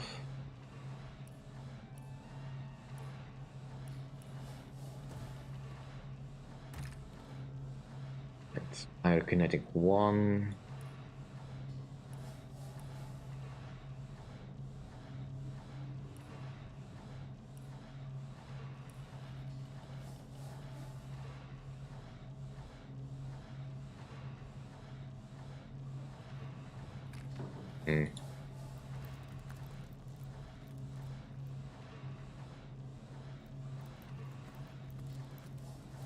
We don't want to go into his desk. The book with the instructions should be freely available for us to take if we can find it.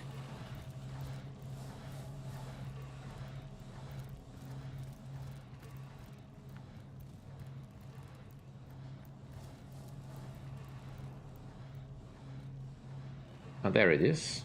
The Universal Controller Instruction Manual. Now this is valuable.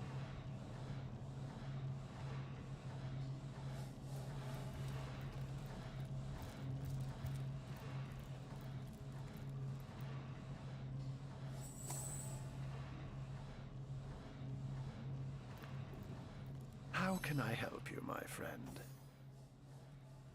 You can just stand there and, you know,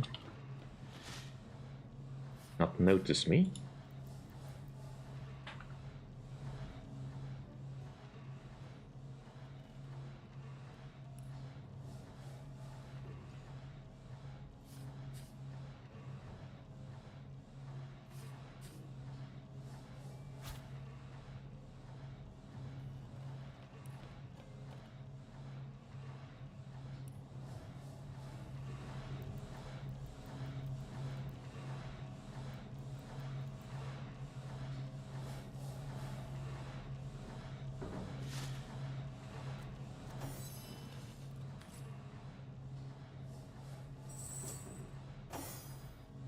Another perfect heist.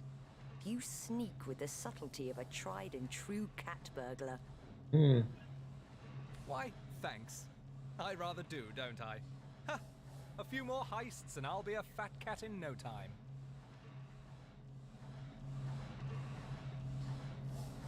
No doubt about it. Your easygoing sleight of hand impresses me greatly, and will certainly continue to be highly advantageous to us both. Yay.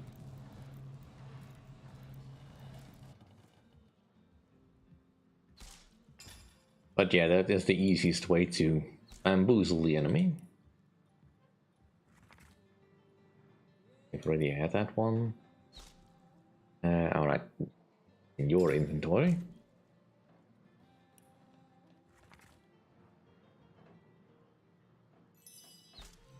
Take an axe.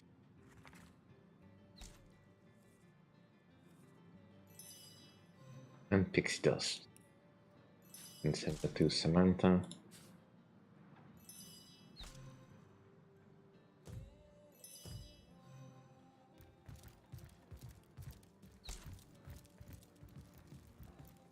I kind of don't want to disturb the commander until we're ready to talk to him about something a little bit more impressive.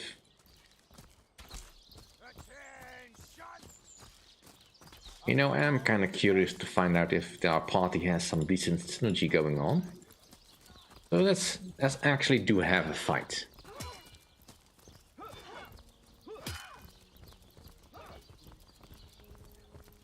Thank the Seven, we've secured the perimeter.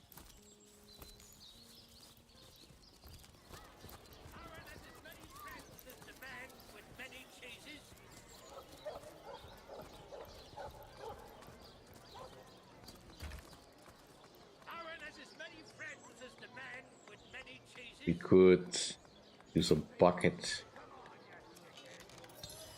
or a bucket of water.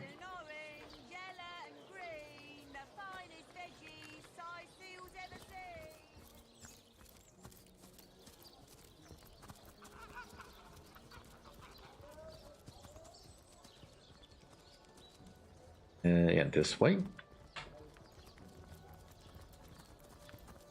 Oh, it goes to and fro. Cities here.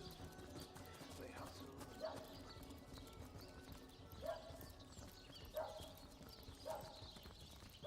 The west gate, which doesn't have a door on it. I'm warm as fresh apple pie.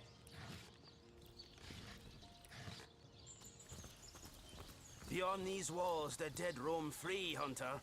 Be vigilant. I was intending to. I feel like I've just had a long bath in a cold lake. Instantly rain.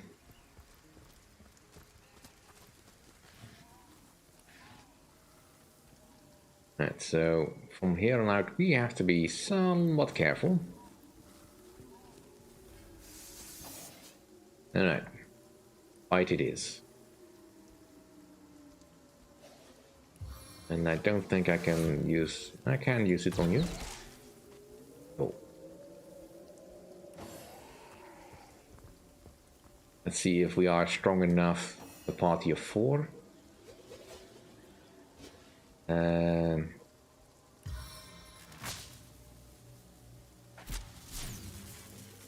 Cool.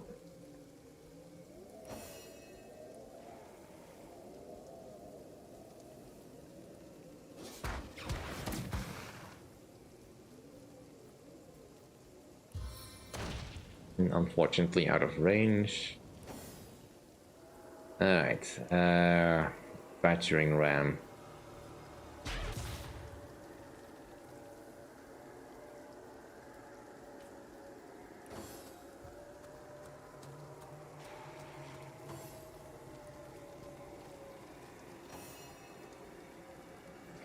Right, let's get a little bit of a buffer going.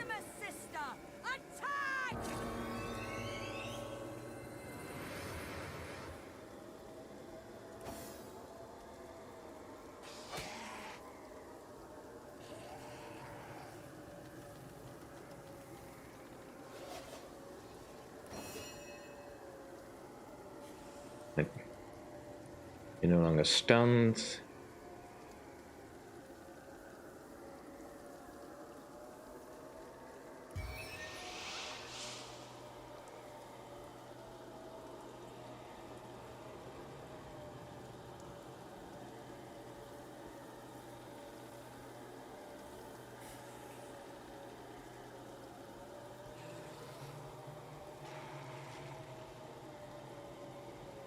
Become one with the air.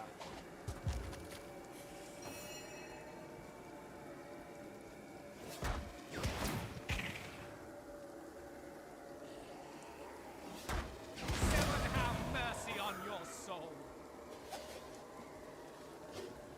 Indeed.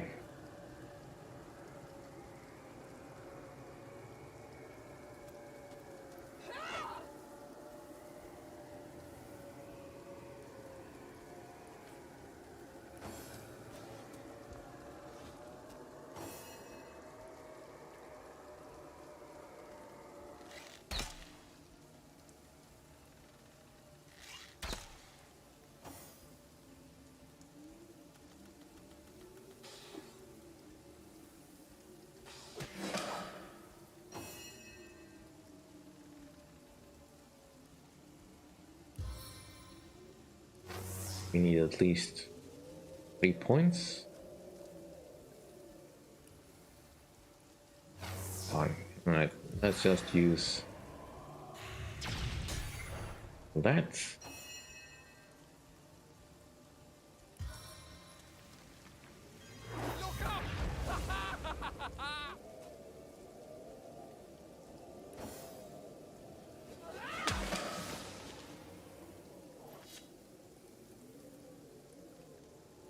Alright. That's about the easiest combat we were going to encounter. Now, let's just pick up the goodies.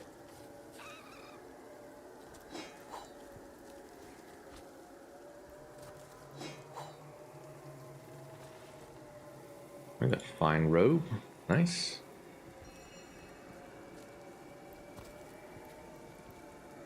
But yeah, going outside of town is a miserable experience. And there is so many more undead. Let us head back to Sicil. I think we've got enough combat for one session.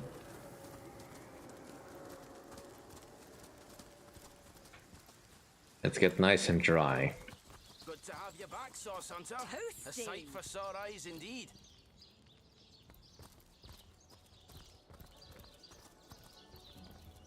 Alright, we need to talk with the mortician.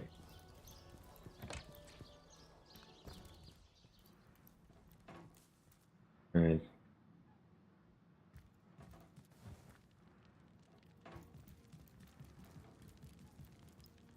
Ready to advance, ready to defend. What can I do for you, comrade? I'll take my leave. So, what's the bad news? More orcs rampaging through the docks?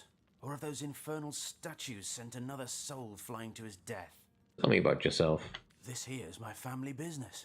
Yes, there's been a Roberts escorting stiffs into the next life since the foundation of Sicil itself. They don't write epics about morticians, but I'm proud of my work nonetheless.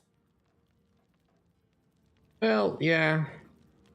I mean, most of the summoned creatures are slightly larger than they probably should be. But the spider is also quite weak for what you get. What can you tell me about Jake's murder? Sad story, that. Though if I'm speaking plainly, the sentimental aspect of it all doesn't make much of an impression on an undertaker. Especially not these days, with so many laid low by the orcs and such like. I just concern myself with giving the remains a respectable exit from life. We set him to rest in the northern graveyard. Perhaps he can finally get a little peace. About Jake's body. What about it? Didn't I just say we gave it a respectable send-off? Why are you giving me the 3rd degree? Now, if you don't mind, I'm trying to run a business here. Well, that suddenly got very spiky.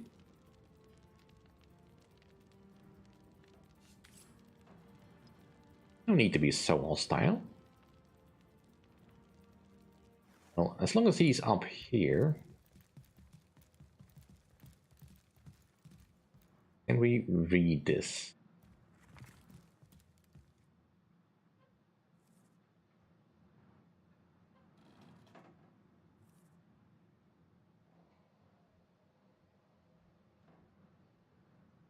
Well,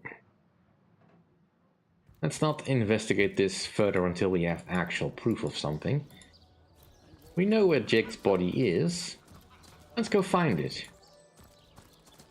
After all, what is a little bit of adventuring without some exhumation? Won't even need a permit for it. And there's animals around here, so let's have a chat. Nemris is the greatest philosopher in the land, you know. I'd give me left whiskers to be half as smart as him. Here we have a cute little doggy. Looks like that dog is awfully agitated. Perhaps he wants to tell us something.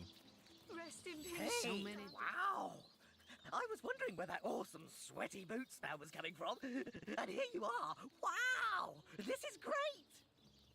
I'm Murphy, Jake's dog. Wow, you smell great! Have you been rolling around on dead things all day? That's my favourite hobby too. Tell me about yourself, boy. You know who I miss? Jake. Sometimes he'd just sit there being awesome. And I'd give him this look like, you smell great. And he'd give me this look like, you do too, Murphy. And he was my best friend. I came here so I could smell Jake again. He smelled great. But whatever's buried there doesn't smell like Jake at all. No, it's definitely not Jake. He was awesome. I got your master's death, boy.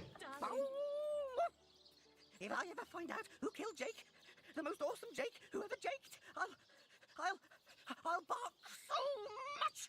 Seriously, so much. You have no idea. I gotta go now, boy. Alright, so the dog apparently believes that whoever was buried in Jake's plot wasn't Jake. Here lies Kavanagh. Will they have Sisal pie in the afterlife? This dog we met, how true a creature he is. How loyal and unwavering in its affections. His master is dead, but not even this, not even nature's great betrayal of life, stops his warm-heartedness from beating. Animals, dog and deer, elk and eagle. We burden and butcher them, wretches that we are. These pillars of creation, we topple them, though their spirits are so very pure. They are. They do not scheme.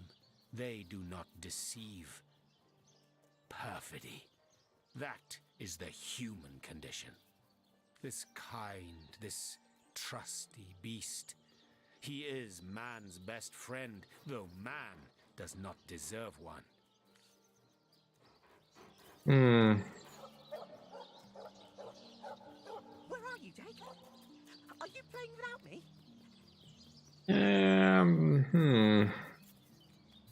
How would I respond like this? May the seven keep you. Are animals better than humans? What do you think, chat? Lamb chops.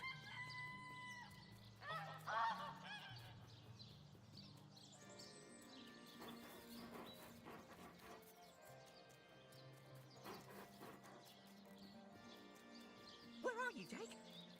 Are you playing Rest without in me? peace, darling.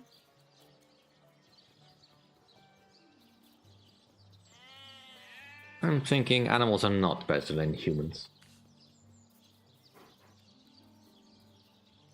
Where are you, Jake? Are you playing without me?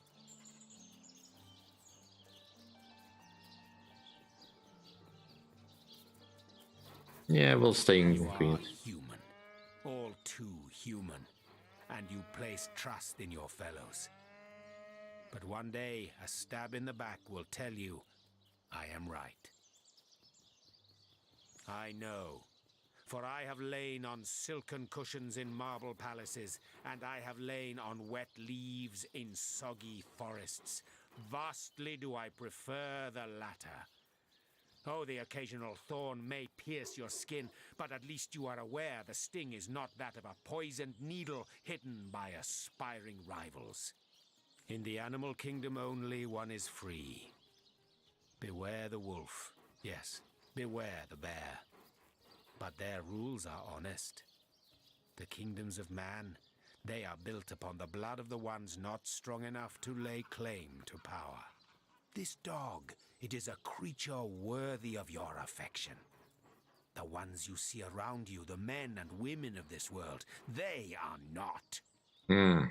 Someone must have hurt him really badly. Are you here, Jake? Jake! Here lies Jake. Please do not disturb. Here lies David, who ran from the Reaper. You'll never catch me alive. Here lies Nemris, master of May philosophy. the seven keep you. Are you playing without me? In memory of Loni, death lies on her, like an untimely frost, upon the sweetest flower of all the field. Peace be with you, traveller. May your lost loved ones rest in peace. Tell me about yourself. I once lived a prosperous life with my husband and our happy little daughter Loni. But when the undead plague broke out, my dear husband was among the first killed. Loney never recovered from the loss. And when a group of mercenaries, predators, more aptly called, came to town dangling the opportunity to annihilate those undead devils, Loney lapped up their rhetoric and joined without so much as a backward glance. She were killed less than a week after she joined. Here she lies, and here I stand, mourning the death of my last joy. I'll take my leave. Let's see, is there any more fun gravestones to be reading in this one? Here lies Jacques, the oldest man in Syciel. Get off my grave, you jackanapes. Here lies Helen, killed by an enraged zombie. I'm sure we can talk this out.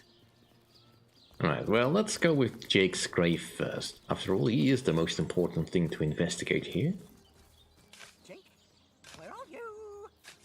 Are you here, Jake? Jake! Rest in peace. What trickery is this? That's not Jake. It's a rotting sheep's corpse. It seems someone snatched Jake's body. Alright. Where are you, Jake? Are you playing without me?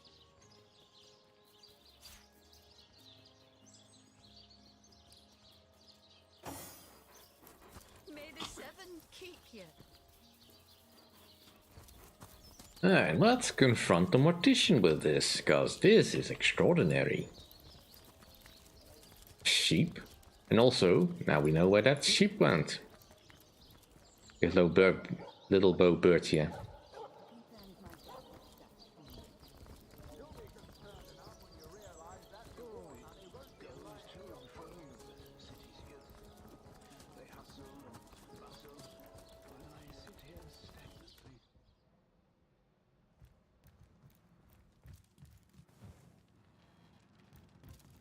So, what's the bad news? More orcs rampaging through the docks?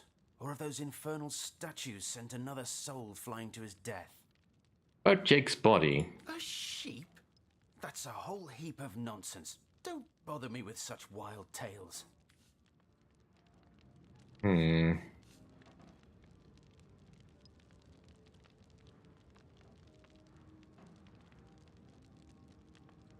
Let's try to reason with him.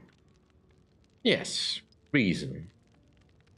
That's our strength, right? I can't check it while we're in this menu. Alright, our reason is stronger than his.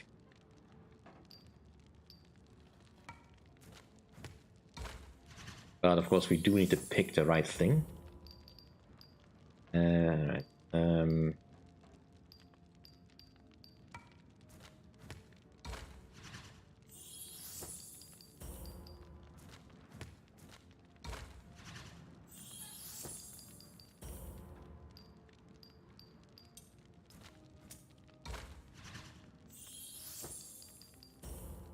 come on.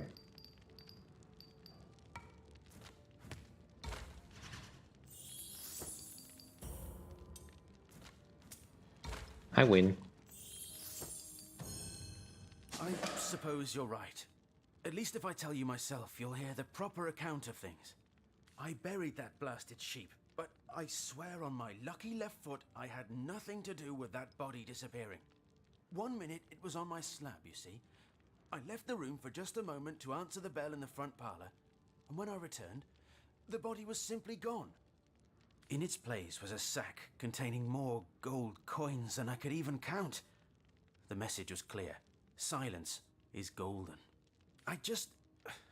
My business has been declining right alongside the rest of our blighted city, and that sack of gold was worth more than I made during one of the good years.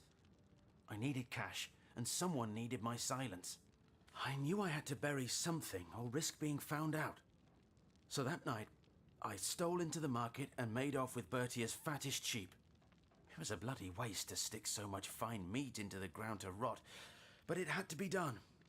The next day, the pallbearers retrieved Jake's coffin, sealed to hide the body's terrible wounds, none the wiser that within the casket lay nothing more venerable than a slaughtered beast. Now, you can imagine I've spent more than my share of restless nights wondering who could have wanted that cadaver and for what purpose. I'm not an inch closer to imagining the why, but I've got a few inklings as to the who. Near as I can reckon, there are only 4 people who could have been involved. Mayor Cecil, Captain Aureus, Theleron's apprentice Evelyn, and Esmeralda.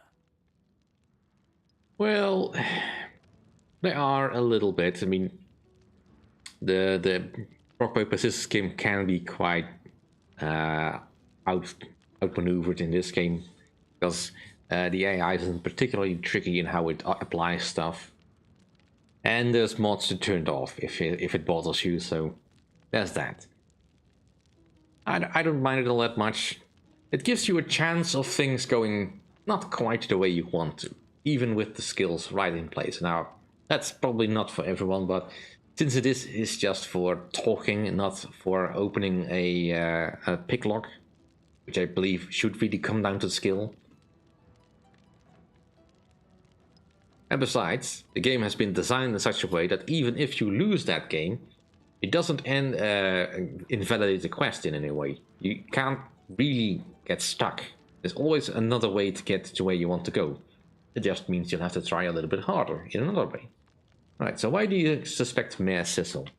Plenty of us shopkeepers entrust the mayor with the spare keys to our businesses, you know. And he's the only person in town with a second copy of the key to the mortuary.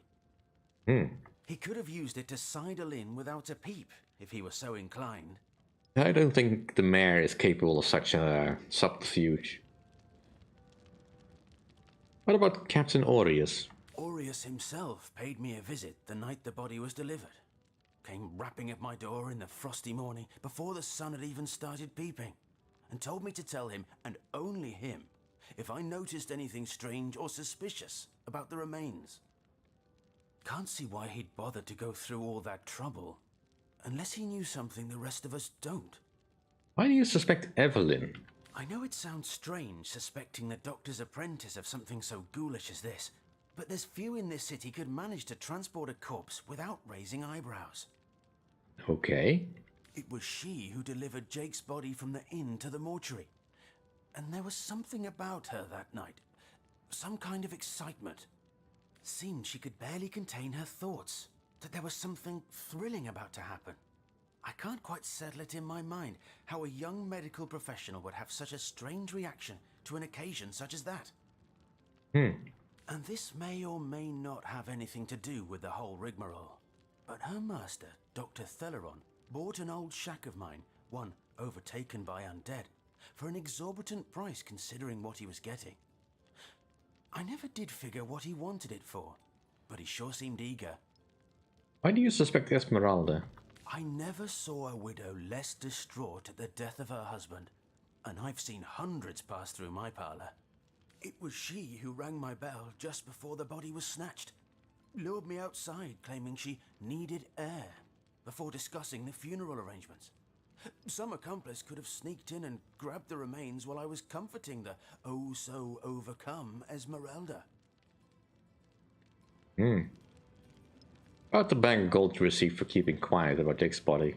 That gold's the only good thing to come out of this blasted affair, and I certainly plan on making some use of it. Well, surely Bertia, whose sheep you stole, deserves this money more than anyone. Hand over the gold so it can make its way to its rightful owner. Alright, let's try this again.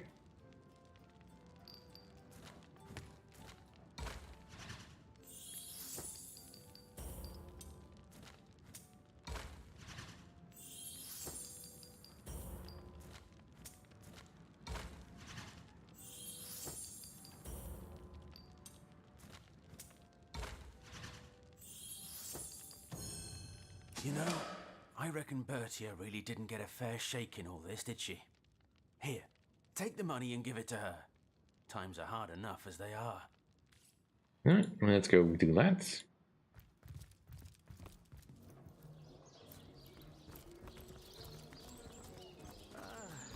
The sun is out, and yet I feel a cold inside my soul.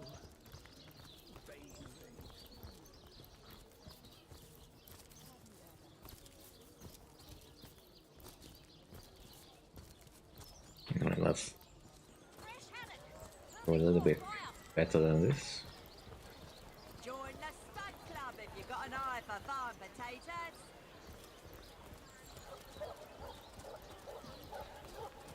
Sauce hunters, eh? All right, proper, we're finally getting a hand. Things is chaos. If you've got a favourite sheep, best to fry her up now before she gets thieved in the night like me dear plump Ogget, the finest in me herd. About your stolen sheep. Oh, Ogget, you're rotten to the bone. Oh, me poor, sweet, plump girl. You've been wasted entirely. All that roast, all the mutton, not even the sausage grinder will want her now. Give her here, will you? Me little mouldering darling. That louse. Did he even bother grilling a single luscious chop? I bet he wasted every last morsel. Captain Aureus will have a thing or two to say about this. Let's see. Halibut. This is intolerable. The momentum of time is slipping through our hands. So Throw it away on conversations about decomposing mutton. Focus, Sauce Hunter. Focus.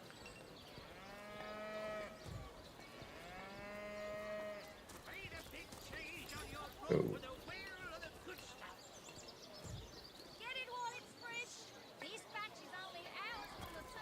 Right. And before we get even more distracted, I was wanting to talk with the people inside the inn. I believe there's some people here that we actually want to talk to. Like the Duke of Ferrell. Hello. I suppose you're here to viciously interrogate me for information I don't have, like our noble Captain Aureus before you. Tell me about yourself. I am the Duke of Ferrell, though I suppose my name is in the mouths of enough ruthless gossipers that you've heard of me by now. I've heard quite the story involving you and Esmeralda. Yes, she and I have a history. That's hardly a secret anymore. I quite doubt it was even a secret from Jake while he lived. As easy as it would be to pin suspicions on Esmeralda or I assure you that the affair was never so steamy and sordid as the busybodies around town make it out to be. Jake and Esmeralda had no great affection for each other. He had his interests, she had hers, and there was little passion left between them. Certainly not enough to fuel a murder. Well, I found the love letter you wrote to Esmeralda. Which one? I've written Esmeralda more works of lyrical mastery than I can count. All that letter proves is my devotion to my lady, not any actual intention to do away with Jake. Yeah, that's fine. What do you know about Jake's murder? It's very tragic news.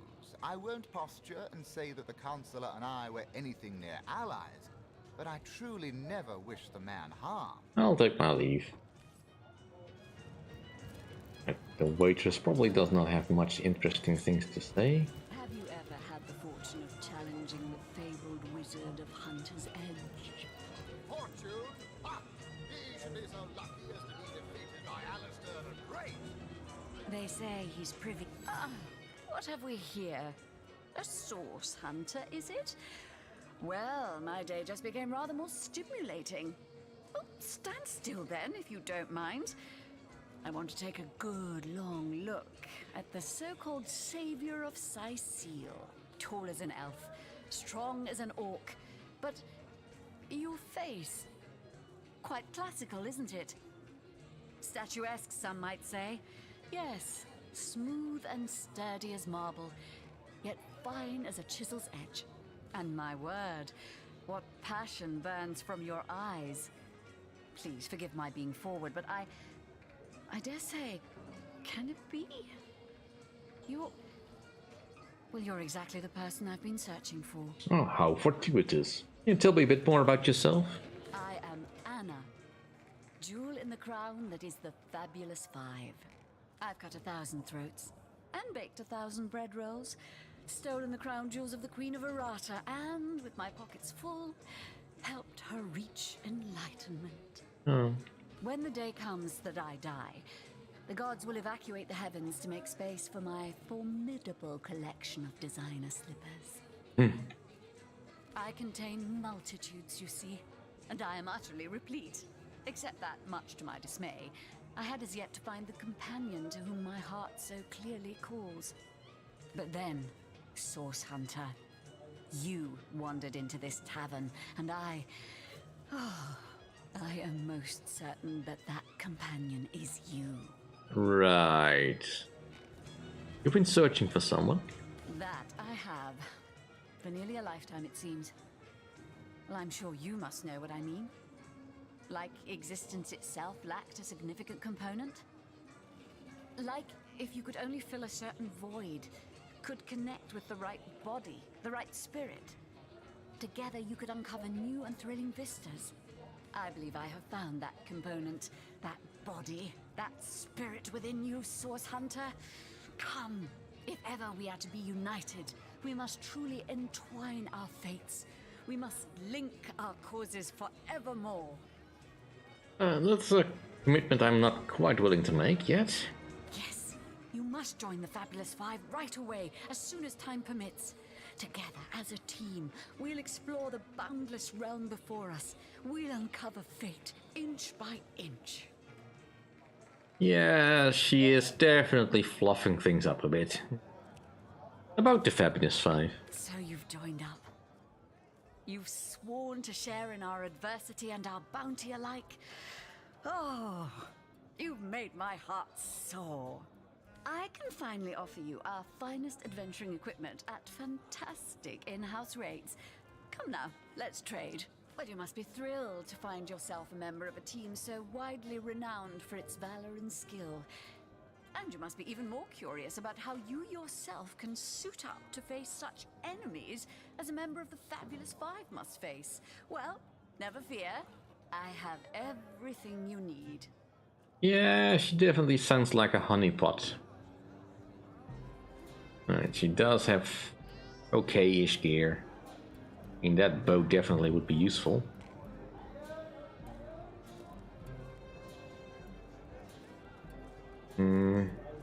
Got the same range. And it does almost double the damage.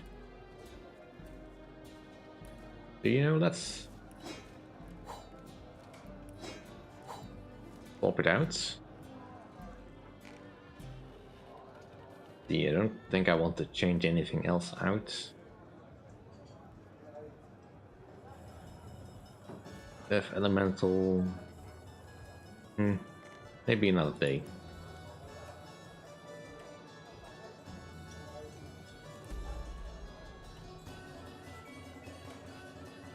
Right, about my first assignment. I hear you've been tasked with taking out that crazed robot in the northern cave.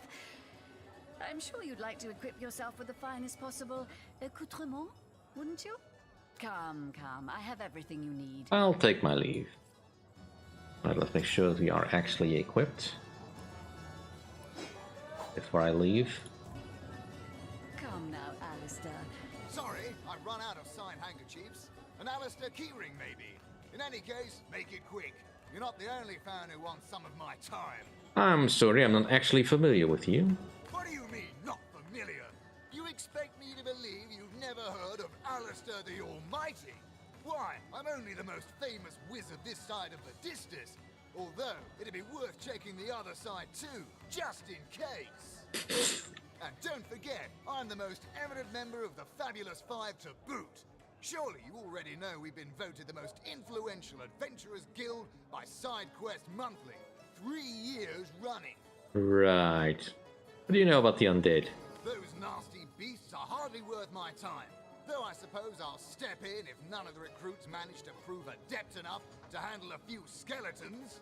Tell me more about the Fabulous Five. Well, well, you're far from my caliber, but who isn't? It's good you're eager, but let me give you a word of warning. Aim for my spots, and your career in the Fabulous Five will meet a most unsavory end. Right, you don't really have anything, so I'll just take my leave. You don't need to hear about the assignment, because we've already agreed to do that. Right, we have Novak. Pointless chatter with strangers does so thrill me. How did you know? Please continue interrupting my drink if you'd be so kind. Who are you? How curious of you to show interest in a lonesome stranger at the bar. Let me answer by saying that who I am is hardly any of your business, and anyone with an ounce of tact would have known that already. Can you tell me about the Fabulous Five? So you wrangled a position in the Fabulous Five, have you? I'm fairly brimming with enthusiasm at the prospect of calling you a partner. You'd better leave me undisturbed, or my emotions might just bubble over. Right. You don't have anything, so... Alright, and that's just a citizen, waitress. Let's talk with the barkeep. Hearty welcome to the King Crab Inn, and a pleasure to have you. You look like you could use a round or three, so what'll it be? Have a seat and stay a while. Well, tell me about yourself. The name's Ivad. Pleased to make your acquaintance. I've been offering the weary travellers of Sicil drink and rest for nearly 2 decades now, but the King Crab's older than that by a long shot. All you see before you is the manifestation of my great-grandpappy Horatius Dungeness's noble vision. Beer and naps for everyone, no questions asked. How's business around here? Well, between you and me, things have been rather slow since the, incident. But with spirits high and liquor flowing like it is tonight, it seems the crab may just come out of that pinch. What do you know about Jake's murder? Mind if we keep our voices down over that sensitive subject? Death and dark magic ain't exactly great for business, you know. Do you suspect anyone? Councillor Jake, that poor man. I knew too much about his affairs, you know. Never figured it my business to say anything, but after all that's happened, I wonder if that weren't a grave mistake. Esmeralda's longest-standing lover has the audacity to remain lodged at this very inn, you know. He's called the Duke of Ferrell, a high title for a low man. If you haven't yet asked him about Esmeralda, I'd recommend it. Well, tell me about the night of the murder. That room where it happened, it was rented to a certain woman, though I regret to say I can't say exactly who. This inn isn't in the business of asking many questions, if you know what I mean. Alright. She came heavily cloaked, but paid the full sum in advance. I was used to such transactions after many similar concerning a certain Esmeralda. Figured this were just more at same. I saw one other figure go into the room that night. Someone tall, built broad like a man, but shrouded the same as she. Again, standard practice for Mrs. Councillor and her visitors. I was startled awake by a horrendous hubbub shortly after midnight. I jumped up and grabbed me grandpappy's machete, bleary-eyed and awash in fright. By the time I burst into that room, it was horribly silent. There was only Jake on the floor, dead, surrounded by what may as well have been a battlefield. Whoever done it has escaped through the window, but I saw nary a soul when I looked out. You can bet I hightailed it to the Legion barracks faster than a jackrabbit after that. Alright, now you have just some drinks. I'll take my leave. Alright, so there is this room here. That's essentially the where the Fabulous Five keep their records, I believe. Greetings, traveller, and may the immaculate conduit's myriad blessings comfort and cradle you. Tell me, have you yet heard the revelation? Oh no, wait, I'm wrong. It's the Conduits Room. Alright, tell me about yourself. What's in a name, dear friend? For we all begin equal in the conduit's eyes, and only through great deeds may enter into her inner ring. What revelation do you mean exactly? You mean you haven't heard? Oh, what fortune that I may share the goddess's salvation with one who has, as yet, been lost. Steel yourself, friend, for your mortal spirit could be forever transformed from this moment forth. The conduit, our link to the goddess herself, has given us a special gift, and the gift is thus. By following her instructions and becoming initiated into the one way, we can each of us live on for a span greater than the number of stars that twinkle within the goddess's right eye.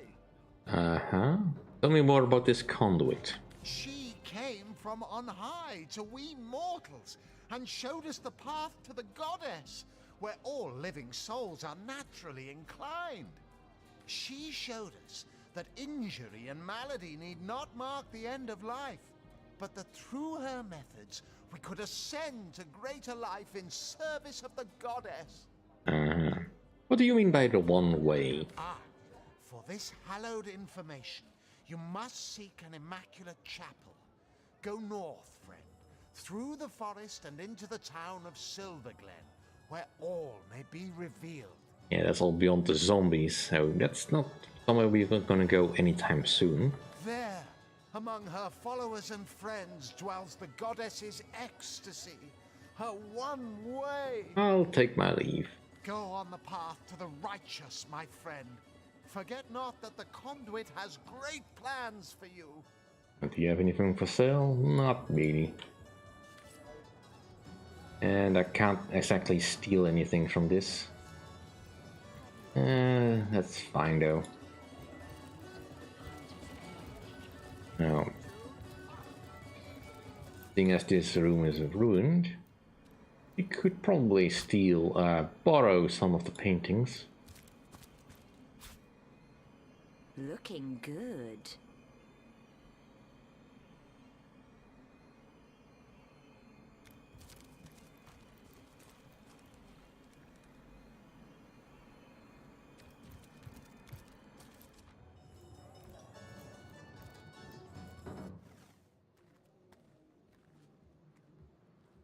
Well, we did slay a couple of undead while we ventured out of town for a bit of a variety. We've not actually had any fisticuffs with any of the populace just yet. We've mostly just been investigating the murder of Jake, and we found that his body was replaced by a sheep in his grave. So now we don't know where he is, or even if he's dead. Alright, so there should be a couple of people I can talk to up here that have names. Yes, over here. Greetings, greetings. Oh, you are most welcome in my chamber. Customers rarely find me up here, but I do so abhor the hustle and bustle of the marketplace. I take it you are a traveling merchant? That I am. I have spent more of my life on the road travelling alongside great caravans than I have in any given place in Rivellon. All of this earth is my home, for a few days or even but a few hours at a time, that is. You wouldn't believe some of the things I have seen. Oh yes, a city besieged by the dead isn't even remotely special to me. All the better that it isn't, for you and for me, because outlandish events lead to outlandish wares. Well, let's discuss your wares. Oh, but let us not discuss. Let us browse and barter. Alright, so she has basically these scoundrel books. Would be useful. And witchcraft.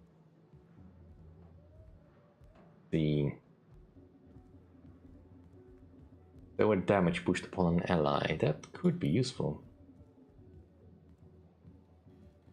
Let's see. Voice summon, malediction.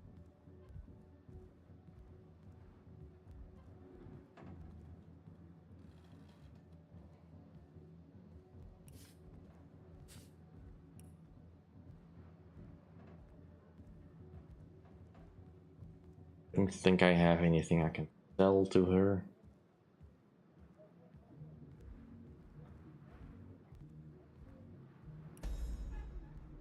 And that'll be all for now.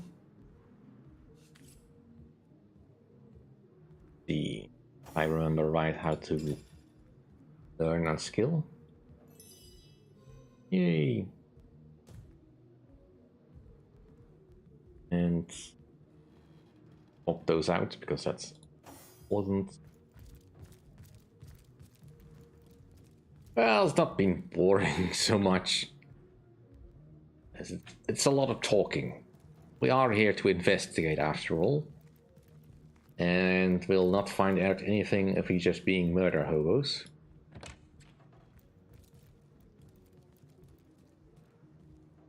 This door is locked. I don't feel like wasting any of my lockpicks just now. Just looking for some stray books. Also, we replaced Bear Torture with Jahan because I wanted a little bit more magic in my party.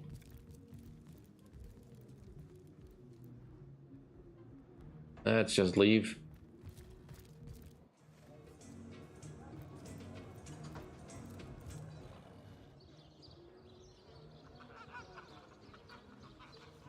Lay the big cheese on your block with a wheel of the good stuff. Watch the undead quiver in their mouldy boots. What are ye staring at?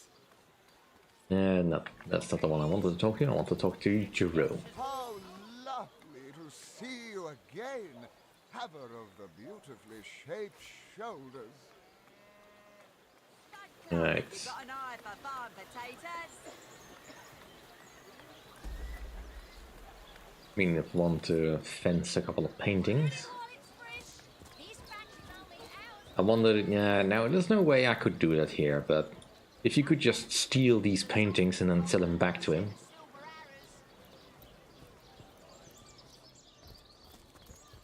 Right, we do have, we did the sheep thing.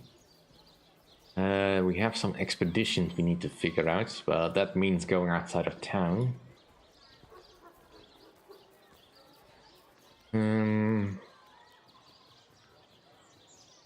Fabulous 5. And the mysterious murder.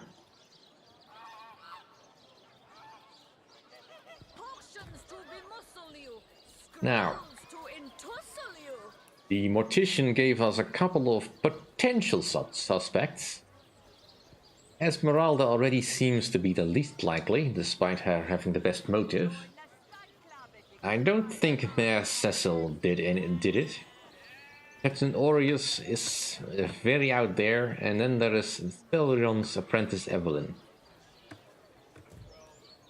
who seems like she couldn't be the one, because she wants to heal people so much. But I suppose we may as well ask.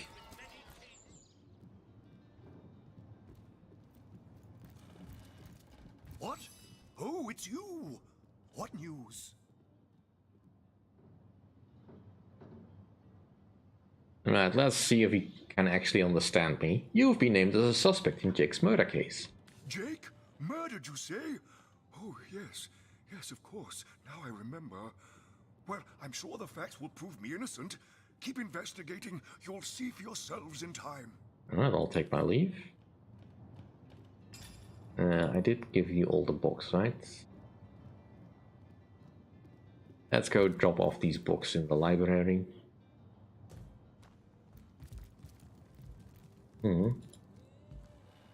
That's just the general ones. That's the field guides. The fluids, I don't have the fluids. Here?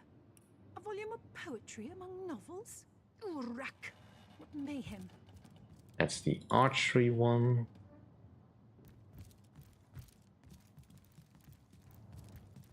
Kajdenor.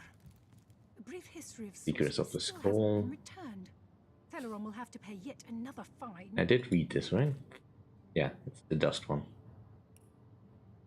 Right. This one is empty as of yet. Place this book here. A volume of poetry among novels? Urrak! What mayhem!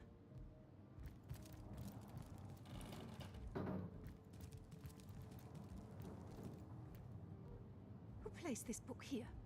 A volume of poetry among novels? Urrak! What mayhem!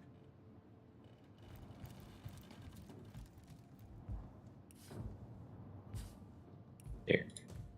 In case we ever need to find them again, they will always be here.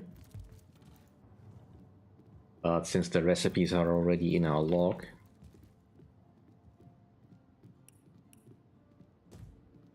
probably not all that necessary.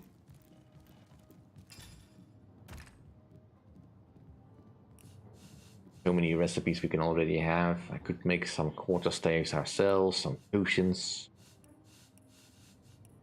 some arrows we could make.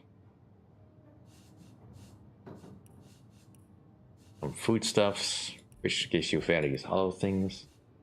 And making moon dust, mush of wood, mush of wood, mush of wood, mush of wood.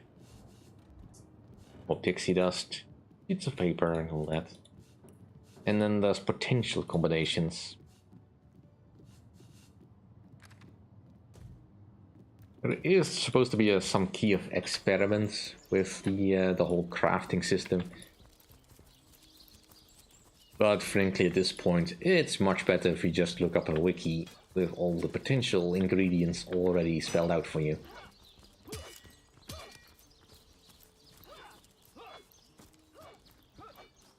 Hmm. Step aside! Step aside!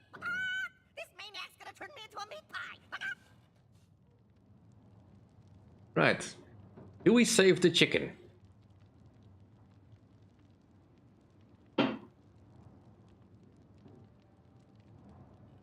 Or does it become a feast? You, Scoop. You, chat, decide.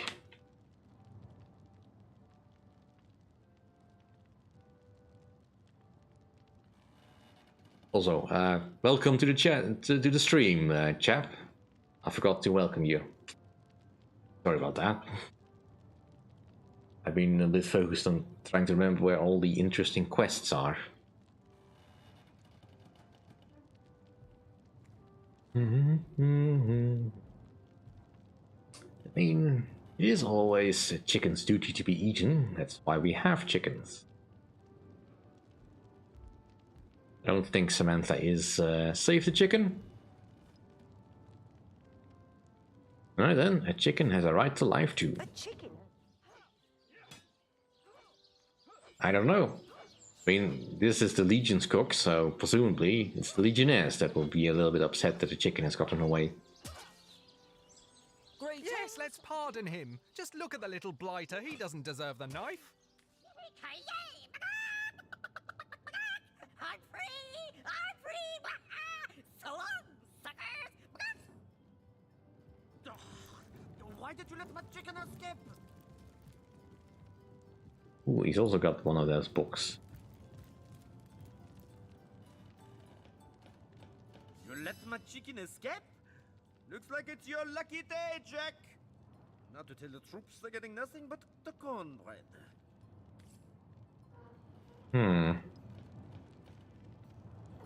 Well, I kinda want your cookbook though.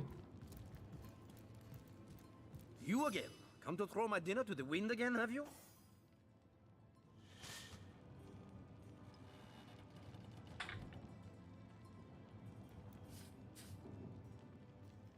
Do you have any other books? In volume 2 we've already read. We don't need that one.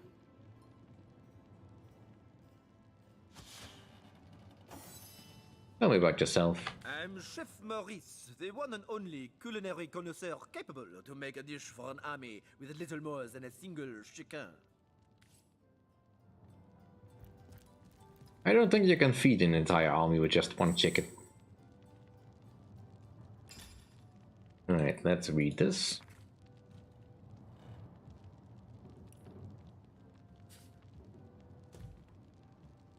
Did we not gain a recipe for that?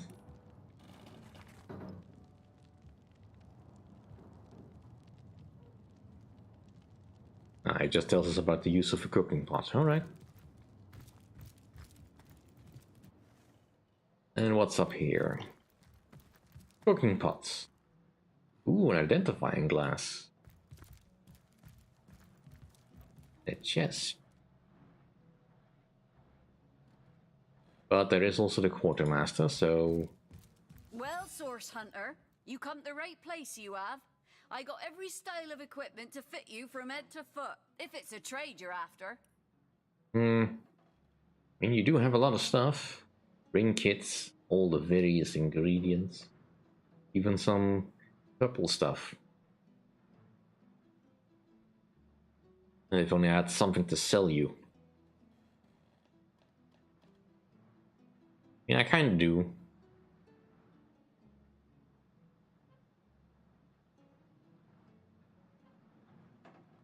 Really need these things, but I'll take my leave. Rings, these stalls are for our Legion troops. Rivellon's finest work up mighty fine appetite serving the Seven. Sorry, sir. See if we can find that chicken. There you go.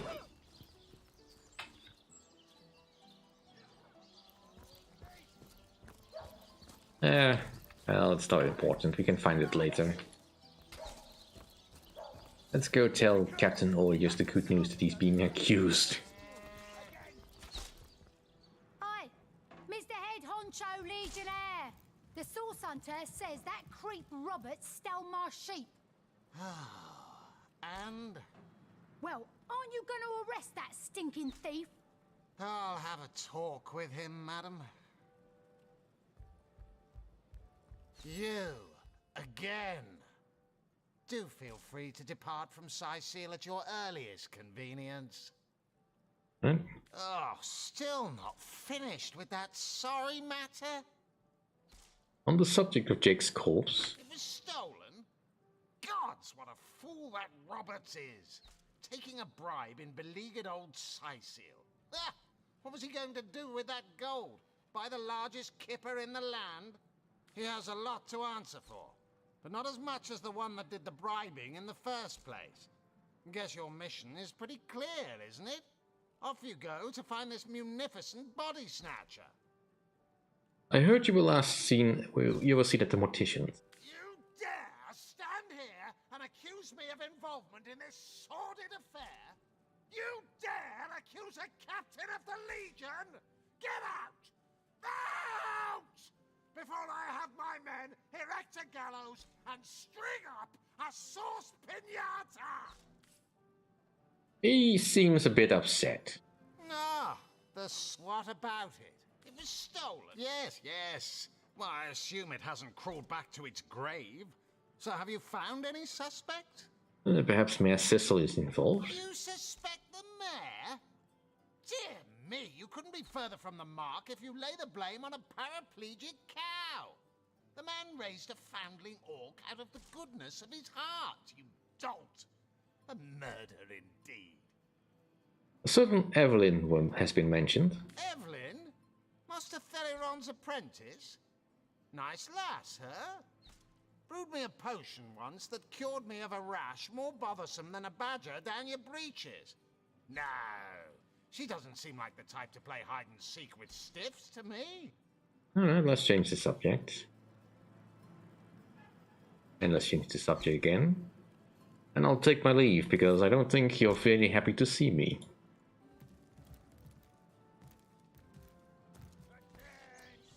Alright, let's see if we can confront Evelyn about this.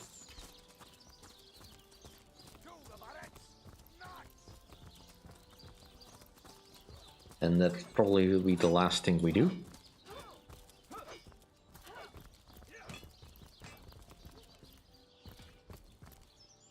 I mean, I'm sure Theron has some notions that his apprentice may be doing something slightly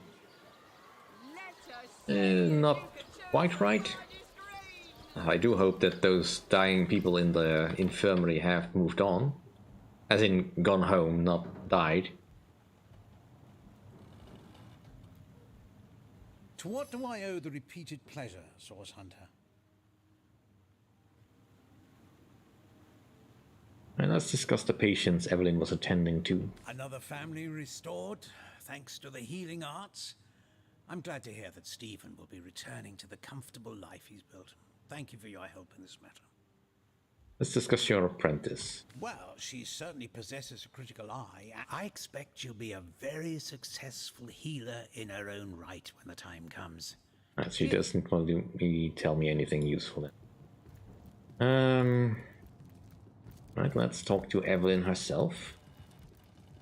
Right, the beds are empty, so we don't have to hear the constant whining. Hello again.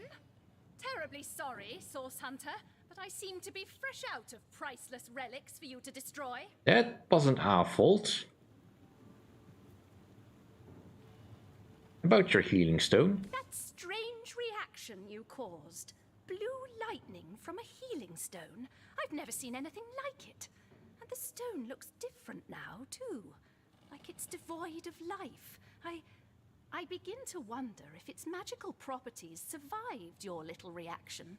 You've been named as a suspect in Jake's murder case. Is that so? Well, I handled the corpse myself, indeed, but I hardly knew the man in life. I was shocked when Ahu asked me to come to the crime scene, but Theliron had taken ill, and the responsibility fell to me. Oh, the healer falling ill? I arrived at the inn, where the body lay just where it had fallen. The injuries were like nothing I'd ever seen. A single intricate laceration wove like lace around every inch of his skin. Neither a beginning nor an ending point were discernible. I examined the corpse and recorded what information I could. I personally delivered the corpse the short distance to the mortician's house. As far as I know, everything was, as far as a magical murder is concerned, quite normal. Well, tell me about yourself. I've been studying under Theliron for some... I've a passion for... Right, nothing really useful. Right, well, if you would be so kind as to leave the room. I wouldn't want to ruin this particular batch of party elixir with too much wormwood. Whoops. Accidentally off the healing potion. Can't have gotten far.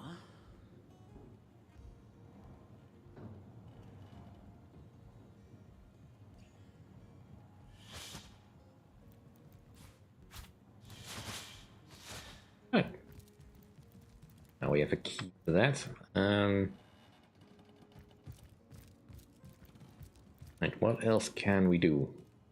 I don't want to keep accusing people of murder.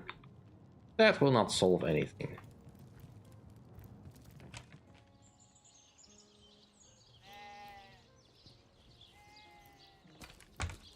Let's talk to the cow. Don't disturb Master Theliron now. He's been so busy with his research, the poor dear hasn't had a proper night's sleep in months. Then I will take the wood though.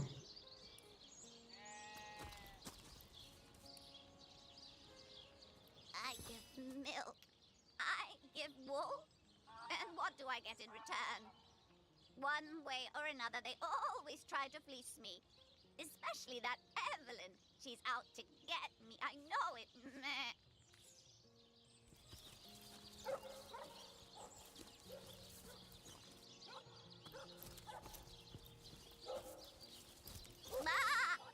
If you think black sheep are weird, try weir sheep.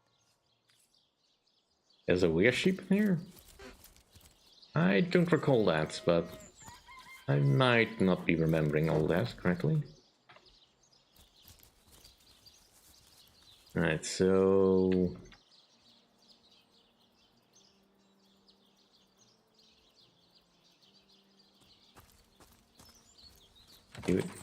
we have a key for this. Reginald's house.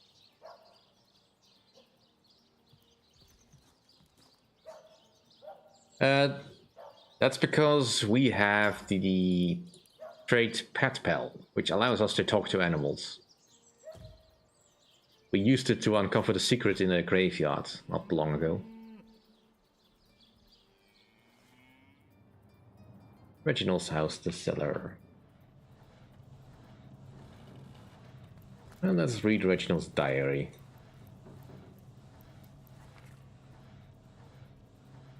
Fortunate day. A trip down to the beaches of the Black Cove yielded a wonderful treasure. Talking head. Katerina says it's the stuff of Source.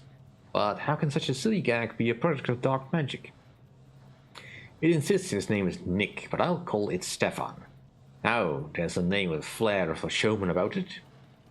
Wouldn't luck have it the courier knows a story or two already? And what a voice! My show will be the most profitable at the fair. I'll fairly bulge with joy when I think of the sad sack look on Cedric's face. Headless Nick. Seems Reginald is a fraud. He found the head on a beach and has taken advantage to make himself rich. Fake air. Why would I need fake arrows? Fake dagger. These are all props, aren't they?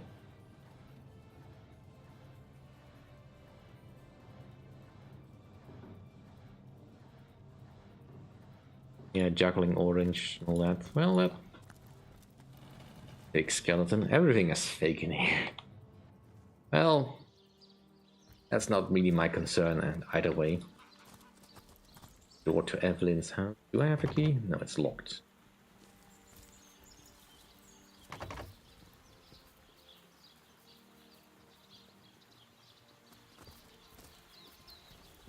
Well, the mayor has a fair bunch of keys. Perhaps we can find one of him.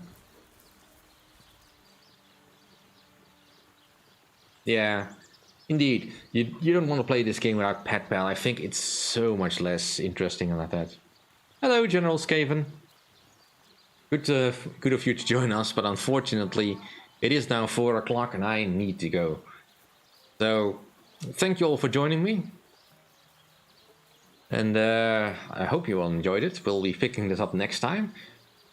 Hopefully be coming down to a little bit further along in the discovery of what went wrong, and perhaps actually going outside of town, because we have leveled up a little bit. Level 3 already.